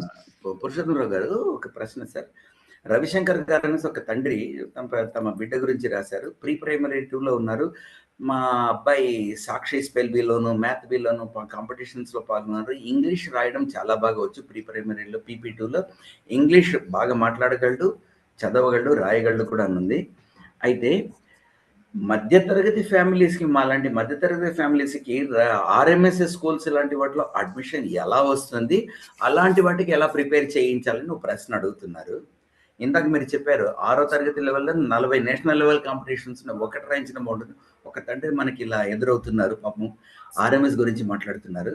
పోతే మీకు ఇచ్చే కన్నా ముందు రవిశంకర్ గారు, మధ్యతరగతి, ఉన్నత తరగతి, ఆర్థికంగా చిన్న తరగతి అనే దాన్ని బట్టి స్కూల్స్ ఉండవండి. మెరిట్ను బట్టి ఉంటుంది, శ్రేణిని బట్టి ఉంటుంది, quality of education, applicable education. మా అబ్బాయితో RMS రాయించాను. వాళ్ళు ఏదో వస్తారని కాదు, వాళ్ళకు ఇందాక వీరు చెప్పినట్టు ఒక exposure, national level exposure that found a different change in my mentality of my both the children. ఆలోచన డైరెక్షనే మార్చేసింది వాళ్ళకి, ఆ అడ్వాంటేజ్ వస్తుంది. సో వీళ్ళకి ఆన్సర్, ఎట్లాంటి స్కూళ్ళు, ఎట్లాంటి బోర్డు తీసుకుంటే నా చైల్డ్కి బాగుంటుంది, RMS లాంటి ఎడ్యుకేషన్స్ కూడా ఉన్నాయి, వాటికి మా లాంటి వాళ్ళు ఎలా ప్రిపేర్ అయితే బాగుంటుంది, చిన్న ఇన్పుట్ ఇవ్వండి సార్. సార్ సపోజ్ కొన్ని స్కూల్స్ కి మాత్రమే సార్, ఇప్పుడు దేశవ్యాప్తంగా కూడా ఈ మెథడ్ ఉంది, వేర్ అడ్మిషన్ కి ఒక ప్రాసెస్ ఉంది, ఆ ప్రాసెస్ ద్వారా ఫిల్టరేషన్ పెట్టి తీసుకునేటటువంటి స్కూల్స్. సో సపోజ్ అలాంటి వాటికి ఆ పర్టికులర్ ఎగ్జామ్స్ కి ప్రిపేర్ అవ్వడం, రెగ్యులర్ స్కూలింగ్ తో పాటు అడిషనల్ గా కొంత ఎఫర్ట్ పెట్టాల్సి ఉంటుంది సార్. ఇప్పుడు సపోజ్ దాని RMS లాని ఇప్పుడు సైనిక్ స్కూల్స్ అవ్వచ్చు, నవోదయ అవ్వచ్చు. సో బికాజ్ ఎందుకు అని అంటే, ఆ స్కూల్కి ఎందుకు పోవాలనుకుంటున్నావు, ఇంటి పక్కనే స్కూల్ ఉన్నా కూడా ఫస్ట్ ఆఫ్ ఆల్ అక్కడ నీకు ఒక పెడగాగి నచ్చుండొచ్చు, లేకపోతే అక్కడ ఇచ్చేటువంటి స్కాలర్షిప్ బెనిఫిట్ నచ్చుండొచ్చు, లేదంటే జనరల్ గా బిడ్డకు ఒక ఆర్మీలో దేశానికి సేవ చేయాలనే ఆలోచన కూడా ఉండొచ్చు. సో అక్కడ పెడగాగి కానీ అక్కడ విలువలు కానీ ఏదైనా నచ్చుండొచ్చు. దానికి సంబంధించినటువంటి ఆ ఎగ్జామ్ సిలబస్, ఆ ఎంట్రన్స్ సిలబస్ అనేది కొంచెం అర్థం చేసుకొని, దాంట్లో మన స్కూల్లో ఆల్రెడీ మన వాడి స్కూల్లో ఉన్న సిలబస్ ఎంత మ్యాచ్ అవుతుంది, మ్యాచ్ అవ్వకుండా మిగిలినటువంటిది ఏదైతే ఉందో దానికి అడిషనల్ బుక్స్ ఏం ప్రిపేర్ అవ్వాలి, దానికి వచ్చిన ప్లానర్ లాంటిది వేసుకోవడం, దాన్ని చదివించుకోవడం, అవసరమైతే ఏదన్నా మనం ఎక్స్ట్రా అకాడమిక్ సపోర్ట్ తీసుకొని అయినా కానీ, సపోజ్ ఇలాంటి వాటికి అన్నిటికీ కూడా సపరేట్గా బియాండ్ స్కూల్ సపోర్ట్ చేసేటటువంటి ప్లేసెస్ కూడా ఉంటాయి. వాటిలో అవసరమైతే హెల్ప్ తీసుకొని అయినా కానీ పేరెంట్స్ ఇలాంటి వాటికి ప్రిపేర్ అవ్వచ్చు సార్. ఇది నాట్ జస్ట్ ఫర్ RMS అనే కాదు, ఎనీథింగ్. దానికి ఆ పెడగాగి సిలబస్ అర్థం చేసుకొని దానికి ఎక్స్ట్రా ఎఫర్ట్స్ పెట్టాల్సిందే sir. Right. Okay. So Ravishankar గారు, RMS స్కూల్ మా పిల్లలతో రాయించాను. యాప్టిట్యూడ్ మీద ఫోకస్ ఉంటుంది, లాజికల్ రీజన్ మీద క్వశ్చన్స్ ఉంటాయి. వాటి నుంచి ఇప్పటి నుంచి మీ పిల్లవాడికి స్కూల్లో కానీ బియాండ్ ది స్కూల్ కానీ మీరు బాధ్యత తీసుకొని, నేను టీచర్ని కాబట్టి నా పిల్లలకి నేనే బాధ్యత తీసుకొని నేను నేర్పించడం జరిగింది. సో బాధ్యత స్కూల్ తీసుకుంటుందా, మీరు తీసుకుంటారు దాన్ని బట్టి ఆ ప్రీవియస్ క్వశ్చన్ పేపర్స్ దొరుకుతాయండి మీకు. మనకు ఇక్కడ సర్వీస్ కమిషన్లో అమ్ముతారు. అలా పుస్తకం తెచ్చుకొని ఇప్పటి నుంచి ఓరియంట్ చేసుకుంటే మీరు దాన్ని సాధించుకోవాలంటే సాధించుకోవచ్చు, ప్రాబ్లం లేదు. ఏ స్కూల్ అయినా పర్లేదండి, పెడగోజీ అనేది బాగుండాలి. విద్యా బోధనలో నాణ్యత అనేది మాత్రం తప్పకుండా చూసుకోండి. రైట్. అనిల్ గారు రాస్తున్నారు, హ్యాపీ న్యూ ఇయర్ అనిల్ గారు. మా అందరికీ వాళ్ళు విష్ చేస్తున్నారు, మా తరఫున మీకు కూడాను. My kid currently studying 10th grade CBSE board. He wants to study IIT post 10+2 years of education. Would like to know which board CBSE state help him to achieve this goal. ఇందాకే దీనికి answer ఇచ్చాము అనిల్ గారు. ఏ board అయినా కానీ IIT entrance examination ఎలా ఉంటుందంటే, పుస్తకంలో ఉన్నట్టు డైరెక్ట్ క్వశ్చన్స్ ఫండమెంటల్స్ మీద ఒక 20% వస్తాయి, 30% వస్తాయి. కనీసం ఒక 30% క్వశ్చన్స్ వాటిలో ఎలా ఉంటాయంటే, పుస్తకంలో చదివిన దాన్ని ఈ స్టూడెంట్ ఎలా అన్వయించగలడు, how can he apply this concept. క్వశ్చన్లో చిన్న ట్విస్ట్ ఉంటుంది, ఆన్సర్ అదే ఉంటుంది. ఆ ట్విస్ట్ని అర్థం చేస్తూ మెలకు నేర్చుకుంటే ఏ బోర్డు అయినా ప్రాబ్లం లేదండి. దేంతోనైనా రాయొచ్చండి. సార్ కోమటిరెడ్డి గోపాల్ రెడ్డి గారు మీరేమైనా యాడ్ చేయదలుచుకున్నారా దీనికి? అంటే ఏ బోర్డు నుంచి చదువుకుంటే నాకు ఐఐటి వస్తుంది అనేసి అనిల్ వారు వాళ్ళ అబ్బాయి గురించి అడుగుతున్నారు. సార్ గోపాల్ రెడ్డి గారు వారి మీట్లో ఉన్నట్టున్నారు. సార్ మీరు చెప్తారా? పాయింట్ మనం ఆల్రెడీ ఆన్సర్ చేసాం సార్ ఇందాక. అదే చేసాము. బోర్డు వల్ల ఐఐటి జేఈ ర్యాంక్ అనేటటువంటిది డెఫినెట్ గా ఇన్ఫ్లుయెన్స్ తక్కువే సార్. కానీ అక్కడ స్కూల్లో చెప్పేటటువంటి టీచింగ్ మెథడాలజీ వల్ల మాత్రం 100% డిఫరెన్స్ ఉంటుంది సార్. సపోజ్ నేను మీకు చిన్న బ్రాడ్ ఎలాబరేట్ ఇన్ఫర్మేషన్ ఇస్తాను. ఐఐటీస్ అనేటటువంటిది ఐఐటి ఎంట్రన్స్ అనేది చాలా పాపులర్. మీరు క్వశ్చన్స్ చూస్తే కూడా పేరెంట్స్ క్వశ్చన్స్ కూడా నెంబర్ ఆఫ్ క్వశ్చన్స్ దాని గురించి ఎక్కువ ఉన్నాయి. దట్ మీన్స్ పాపులారిటీ అనేది క్యూరియాసిటీ ఎక్కువ దాని గురించి ఉంది. ఇక్కడ ఒక చిన్న విషయం తెలుసుకోవాల్సింది ఏంటంటే సార్, ఐఐటి అనేది అల్టిమేట్ గోల్, కానీ ఎక్కువ మందికి ఐఐటీస్ రావు. ఇది కూడా తెలుసుకోవాలి మనం. ఫస్ట్ థింగ్, ఐఐటి జేఈ అనే ఎగ్జామ్ గురించి అందరూ చెప్తారు. ఎందుకనంటే అది అన్నిటికంటే టఫెస్ట్ ఎగ్జామ్. కానీ ఆ ప్రాసెస్లో, ఆ టఫెస్ట్ ఎగ్జామ్ ప్రిపేర్ అయ్యే ప్రాసెస్లో మీరు చాలా మిగతా ఎంట్రన్స్లకు కూడా ఆటోమేటిక్గా ప్రిపేర్ అవుతున్నట్టే. సపోజ్ ఎందుకనంటే ఇప్పుడు జేఈ అడ్వాన్స్డ్ అనేది one of the toughest exam అని అనుకుందాం. ఓకే, ఆ జేఈ ఎంట్రన్స్ ఎగ్జామ్ తర్వాత ప్రిపేర్ అయినప్పుడు జేఈ మెయిన్ కూడా రాయొచ్చు, బిట్ సెట్ కూడా రాయొచ్చు, ఎంసెట్ కూడా రాయొచ్చు. ఇలాంటి ఎగ్జామ్స్ అన్నిటికి కూడా ఒక స్టూడెంట్ అనేవాళ్ళు రాయగలుగుతారు. అదొకటి ఫస్ట్ థింగ్. స్కూల్స్లో ఎటువంటిది జాగ్రత్తలు తీసుకుంటే ఈ ఎగ్జామ్స్కి బెటర్గా ఉపయోగపడుతుంది. సపోజ్ ఓన్లీ ఏ ఫౌండేషన్ తీసుకోలేదు అని అనుకుందాం. ఏం ఫౌండేషన్ తీసుకోలేదు, నార్మల్ బోర్డు చదివాడు, 11th 12thలోనే మనం జేఈ తీసుకున్నాడు, జేఈ ఎగ్జామ్ క్రాక్ చేయొచ్చు అంటే 100% క్రాక్ చేయొచ్చు. అది ఒక ఆ స్టూడెంట్ యొక్క డిసిప్లిన్ బట్టి ఆధారపడి ఉంటుంది, ఆ స్టూడెంట్ యొక్క ఐక్యూ లెవెల్ని బట్టి ఆధారపడి ఉంటుంది. మరి ముందే చదివితే అడ్వాంటేజ్ ఉంటుందా అంటే డెఫినెట్గా అడ్వాంటేజ్ ఉంటుంది. బికాజ్ ఇది ఫైనల్లీ కాంపిటీషన్. నువ్వు చదవకపోతే ఇంకొకరు చదువుతారు. సో బాగా చదివిన వాడికి అడ్వాంటేజ్ ఉంటుందా అంటే ముందు చదివిన వాడికి ఉంటుందా అంటే ఉంటుంది. బట్ ఈ 2 ఏళ్లే సరిపోతుందా, ముందు నేను చేయకపోయినా పర్లేదా అని అంటే సరిపోతుంది. కానీ టాప్ ర్యాంక్స్ రావాలి అంటే ఇప్పుడు నీకు ఒక 100 లోపల రావాలి, 1000 లోపల రావాలి, లేకపోతే ఫస్ట్ జనరేషన్ ఐఐటి రావాలి అని అంటే మాత్రం ఓన్లీ 11th 12th ప్రిపరేషన్ అనేది సరిపోదు. బట్ సీట్ రావాలి అని అంటే మాత్రం ఈవెన్ 11th 12th చదివినా కానీ వచ్చింది. ఒక ఎన్ఐటి సీట్ రావాలంటే కూడా వచ్చే ఛాన్స్ ఉంది. మెడికల్ సీట్ రావాలి 11th 12th చదువుకున్నా కానీ వస్తుంది. కానీ ఎయిమ్స్ సీటే రావాలి, ఎయిమ్స్ ఢిల్లీ రావాలి అని అంటే కొంచెం ముందు నుంచి చదవాలి. ఎందుకు? నువ్వు చదవకపోతే ఇంకొకరు చదువుతారు కాబట్టి. It is a finally competition, merit wins. Sir Gopal Reddy గారు అండ్ పూర్ణచంద్రరావు ఇద్దరికి కూడాను మీ కాంటాక్ట్ నంబర్స్ అడుగుతున్నారు. ప్రత్యేకంగా పూర్ణచంద్రరావు గారిని రెజనెన్స్ ఆంధ్రాలో, గుంటూరులో ఎప్పుడు స్టార్ట్ చేస్తారని అడుగుతున్నారు కొందరు పాఠకులు. హైదరాబాద్ కి కన్ఫర్మ్ ఒక్కటి సార్, ఎన్ని పెట్టగలడు సార్? అదే కదా ఇప్పుడు సమస్య వచ్చింది. అయితే ఒకటి ఏంటంటే వీళ్ళు కొంతమంది పాఠకులు మీ కాంటాక్ట్ నంబర్స్ అవి అడుగుతున్నారు. Common answer I will give them. Komatireddy Gopal Reddy 984-899-3002. చాట్లో నేను పెట్టేస్తానండి. ఒక్క నిమిషం చాట్లో పెడతాను, వాళ్ళు నోట్ చేసుకుంటారు. ఈ కాంటాక్ట్ నెంబర్స్ మీకు ఈనాడు తరఫు నుంచి కూడా దొరుకుతాయి, ఈ వెబినార్ కూడా దొరుకుతుంది. ఒకవేళ మీరు మర్చిపోతే మళ్ళీ ఇక్కడికి వచ్చేసి ఈ పాయింట్ దగ్గరకు వచ్చేసి ఈ నంబర్ తీసుకోవచ్చు. 984-899-3002. మరోసారి 984-899-3002. 3002. Lotus law public school group of chairman sir. Right sir. Sir Purnachandrarao గారు మీ నంబర్ కూడా చెప్తే 98112233 సార్. నేను మీకు 9811 9398112233 9398112233. రైట్ సార్, ఒక చివరి ప్రశ్న తీసుకుందామండి.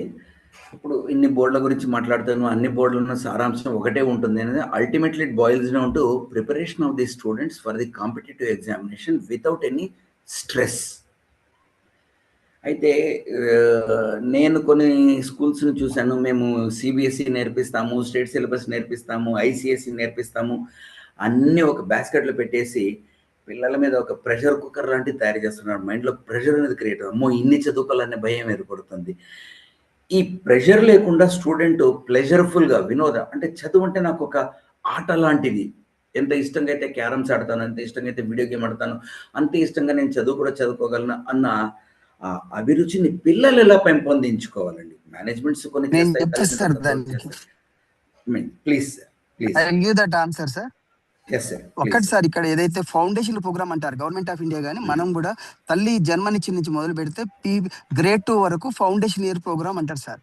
ఆ ఫౌండేషన్ ఇయర్ ప్రోగ్రామ్ ఏదైతుందో స్ట్రాంగ్ గా మనం బేస్ చేయాలి సార్. అప్పుడు రీడింగ్ రైటింగ్ పర్ఫెక్ట్ వచ్చేస్తే ఏదైనా ప్రాపర్ హ్యాపీగా ఫీల్ అవుతారు సార్. అది లేకపోతే ఇప్పుడు మీరు ఇఫ్ ఐ స్పీక్ టు మీతో ఉర్దూలో మాట్లాడిన అనుకోండి, మీకు ఎవరికి ఏం అర్థం కాదు సార్. ఇక్కడ నా పిల్లల పరిస్థితి కూడా అదే సార్. పిల్లలకు ఇప్పుడు ఏబిసిలు అయినా 1 2 3 అయినా ఆల్ అయినా ఏదైనా కూడా కాన్సెప్ట్ ఓరియంటెడ్ ఎడ్యుకేషన్ ఇవ్వగలిగినాడు మాత్రమే పిల్లలకు అర్థమవుతుంది సార్. అది మనం మర్చిపోయి ఇక్కడ టీచర్లు కానీ పేరెంట్ కానీ సిలబస్ కూడా ఎక్కువ ఉన్నా తక్కువ ఉన్నా కాన్సెప్ట్ ఓరియంటెడ్ మాత్రమే చెప్పాలి సార్. అప్పుడు మాత్రం తెలుస్తుంది. ఇప్పుడు మా లోటస్ లా పబ్లిక్ స్కూల్లో 3rd grade 2nd grade 1st grade child కూడా ఒక crores వరకు నేను మెంబర్ చెప్పగలడు సార్ అతను. అంటే అది ఈజీ అని చెప్తున్నా. మ్యాథమెటిక్స్ కానీ తెలుగు కానీ హిందీ చాలా ఈజీ. అంటే ఫౌండేషన్ ప్రోగ్రామ్ స్ట్రాంగ్ చేయండి. I am requesting all the mothers అందరు కూడా, మీరు ఇంటికి వచ్చిన తర్వాత తెలుగు ఎలా చదువుతున్నారు, చదవడం మీద కాన్సన్ట్రేట్ చేయండి. You are success. అంటే టెక్స్ట్ బుక్స్ చదవడము, చదవడం అనేది ఇంపార్టెంట్. అదే మిస్సింగ్ అండి. చదవడమే important up to 5th grade వరకు. తర్వాత కాంపరెన్షన్ ఆటోమేటిక్ వస్తుంది సార్. కరెక్ట్ అండి, కరెక్ట్. సార్ పూర్ణచంద్ర గారు, మీ వైపు నుంచి దీనికి ఇన్పుట్స్ అండి. సార్ దీంట్లో one of the main point ఒకటి, ఈ స్కూల్ చదవడము లేకపోతే చదువులో ఉండే స్ట్రెస్, స్కూల్లో ఉండే స్ట్రెస్, ఇదంతా స్టూడెంట్ మీద ఉండే స్ట్రెస్ సార్. దీనికి సొల్యూషన్ ఇస్తూనే ఉంటాయి మీలాంటి వాళ్ళు మాలాంటి వాళ్ళు అందరూ ఇస్తూనే ఉంటారు. కానీ పేరెంట్స్ మీద కూడా ఒక స్ట్రెస్ ఉంటుంది సార్. అదేంటంటే నెక్స్ట్ వీడిని ఏం చేయాలి అనేది, లేకపోతే అమ్మాయిని పర్టికులర్ గా 8th తర్వాత నుంచి వీళ్ళ ప్రశ్న మొదలవుతుంది. వెబినార్ లో ఎక్కువ సీనియర్ సెకండరీ ప్రాబ్లం వస్తుంది సార్. అప్పటిదాకా ఏం ప్రాబ్లం లేదు పేరెంట్స్ కి ఫ్యూచర్ మీద చాలా కన్ఫ్యూజన్ ఉంది. ఎలాంటి కెరీర్ తీసుకోవాలి, ఎలాంటిది సెట్ అవుతుంది, మాకు ఏం సెట్ అవుతాడు. ఎందుకనంటే మీరు అబ్జర్వ్ చేస్తే ఒక 10 ఏళ్ల క్రితం ఎవరైనా రెజ్యూమ్ చూస్తే నీకేమొచ్చు అంటే C++ అని ఉండేది. 5 ఏళ్ల క్రితం చూస్తే జావా వచ్చని ఉండేది. ఇప్పుడు చూస్తే అవి 2 ఎక్కడ రాయట్లేదు. అంటే అంత ఫాస్ట్ గా మారిపోతున్నాయి. .NET అయిపోయి ఇప్పుడు పైథాన్లో కూడా అయిపోతున్నాయి. ఆర్టిఫిషియల్ ఇంటెలిజెన్స్ మాట్లాడుతున్నారు. ఇంత ఫాస్ట్ గా మారిపోతున్నప్పుడు ఇప్పుడు ఫస్ట్ క్లాస్ లో ఉన్నవాడు 25 ఏళ్ల తర్వాత ఏమవుతాడు అనేది ఎలా డిసైడ్ చేస్తామనే టెన్షన్ చాలా ఉంది. So my suggestion to all the parents is, so obviously మీరు మీ కెరీర్ లో ఉన్నటువంటి రకరకాల ఎక్స్పోజర్స్ వల్ల వచ్చు, మీ ఆర్థిక పరిస్థితులు, మీ ఫ్యామిలీ బ్యాక్గ్రౌండ్స్ ని బట్టి మావాడు ఇది అవ్వాలి అది అవ్వాలని చెప్పి కోరుకుంటారు. దాంట్లో అసలు తప్పేం లేదు. కానీ దాని ఎక్స్పోజర్ ఇవ్వడానికి మీరు చెప్పడం ఒకటే సరిపోదు. రియల్ టైం ఎక్స్పోజర్ అనేది మీరు ఇవ్వగలగాలి. ఎగ్జాంపుల్, మీరు ఒక అబ్బాయిని మీరు సాఫ్ట్వేర్ ఇంజనీర్ చేయాలి అని అనుకున్నారు. మీ జీవితంలో వాళ్ళని ఒక 2-3 సాఫ్ట్వేర్ ఇంజనీర్స్ అయినా కల్పించండి. అసలు వాళ్ళ లైఫ్ లో పొద్దున్న సాయంత్రం దాకా ఏం చేస్తారో తెలుసుకొనివ్వండి. అలానే ఒక సివిల్ ఇంజనీర్ని కూడా కల్పించండి, ఒక మెకానికల్ ఇంజనీర్ని కూడా కల్పించండి. ఆ తర్వాత సివిల్ ఇంజనీరింగ్ రిజెక్ట్ చేయమనండి, పర్లేదు. కానీ సివిల్ ఇంజనీర్ ఏం చేస్తారో కూడా తెలియకుండా అరే సివిల్ ఇంజనీర్ అంటే చిన్న చూపొద్దు, మెకానికల్ ఇంజనీర్ ఏం చేస్తారో కూడా తెలియకుండా చిన్న చూపొద్దు. ఇది ఎట్లా ఉంటుందంటే చాలా మంది పేరెంట్స్ మా దగ్గరకు వస్తూ ఉంటారు, ఎంపీసీ తీసుకోవాలా బైపీసీ తీసుకోవాలా సార్ అని చెప్పేసి. ఇదే ప్రశ్నలే ఆగిపోతారు అంతే.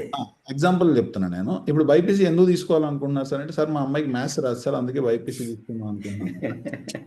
కానీ ఏమైంది, బైపీసీ జాయిన్ అయిన తర్వాత ఫిజిక్స్ లో ఫస్ట్ చాప్టర్ పేరు మ్యాథమెటికల్ టూల్స్. సో మ్యాథ్స్ నీకు పోలేదు. సో నువ్వు ఏదైతే నిర్ణయం నువ్వు తీసుకున్నావో అది ఆ క్వశ్చన్ ఆ రోజు అయిపోయింది. కానీ తర్వాత ఇంకో క్వశ్చన్ వచ్చింది. ఎంబీబీఎస్ అనేది 4 ఏళ్ల కోర్స్ కాదు, మెడిసిన్ అనేటటువంటి దాదాపుగా చదువుతూ ఉండాలి అని. ఒకవేళ సీట్ రాకపోతే ₹1,00,00,000 కాదు 3 కోట్లు పెట్టిన సీట్ దొరకట్లేదని కూడా తెలుస్తుంది తర్వాత. ఈ బ్యాక్గ్రౌండ్ రీసెర్చ్ చేసుకోకుండా, ఆ కెరీర్ ఎక్స్పోజర్ చేయకుండా, మీరు యాజ్ ఎ పేరెంట్ మీ అబ్బాయి స్కూల్లో ఉన్నప్పుడు అప్ టు 12th వరకు మీరు చేయగలిగే ఒకే ఒక పెద్ద హెల్ప్, కుదిరినన్ని ఎక్కువ మంది ప్రొఫెషనల్స్ ని కల్పించండి. ఎక్కువ మంది ప్రొఫెషనల్, లాయర్ని ఒక రియల్ టైంలో కల్పించండి, ఒక జడ్జిని రియల్ టైంలో కల్పించండి, డాక్టర్ని రియల్ టైంలో కల్పించండి. వాళ్ళ కెరీర్లో ఏం జరిగింది, పొద్దున్న సాయంత్రం దాకా ఏం జరిగింది. లేకపోతే నువ్వు సాఫ్ట్వేర్ ఇంజనీర్ పొద్దున్న సాయంత్రం దాకా సిస్టమ్ ముందు కూర్చొని వాడితో మాట్లాడలేదు అని అంటే వాడు నేను ఇంక ఇది అవ్వకూడదని అనుకుంటాడు. అది సహజం. ఎందుకంటే తండ్రి టైం దొరకట్లేదు కదా. అది సాఫ్ట్వేర్ కుటుంబానికి టైం దొరకదు, ఇది వద్దు అనుకునే ఆలోచన కూడా ఉండవచ్చు. ప్రతి ప్రొఫెషన్ కాబట్టి ఎక్కువ మంది ఆ ప్రొఫెషన్స్ లో ఉన్న పీపుల్ ని మీట్ చేయించడం. సపోజ్ నేను ఇంకో సజెషన్ కూడా పేరెంట్స్ కి రెగ్యులర్ గా ఇస్తూ ఉంటాను. సపోజ్ మీరు మీ అబ్బాయి ఐఐటి క్రాక్ చేయాలి అని అనుకుంటున్నారు. నాకు తెలిసి ఏ ఇన్స్టిట్యూట్ చేర్పించాలి, ఎక్కడ చేర్పించాలి అనేది అంతా సెకండరీ. నీకు అవకాశం ఉన్నటువంటి ఐఐటి హైదరాబాద్ క్యాంపస్కి ఒకసారి తీసుకెళ్ళి చూపించు. అలానే ఎన్ఐటి వరంగల్ క్యాంపస్ తీసుకెళ్ళి ఒకసారి చూపించు. అలానే IIIT హైదరాబాద్ క్యాంపస్ తీసుకెళ్ళి చూపించు. ఆ ప్లేస్లో ఉన్న జనాలతో మాట్లాడించు. That will inspire than your lecture, than my lecture. అక్కడ జనాల్ని, అక్కడ పరిస్థితుల్ని చూసి దాంతోపాటు ఒక నార్మల్ ఇంజనీరింగ్ కాలేజీకి కూడా తీసుకెళ్ళు. అక్కడ జనాలను కూడా కల్పించు. ఈ రెండింటికి తేడా నువ్వే అర్థం చేసుకొని నువ్వు ఎక్కడ చదవాలో డిసైడ్ అవ్వను. అప్పుడు నీ గోల్ అనేది వాళ్ళ గోల్ అవుతుంది. లేకపోతే మనది గోల్ కాస్త గోల్లానే వినిపిస్తుంటది.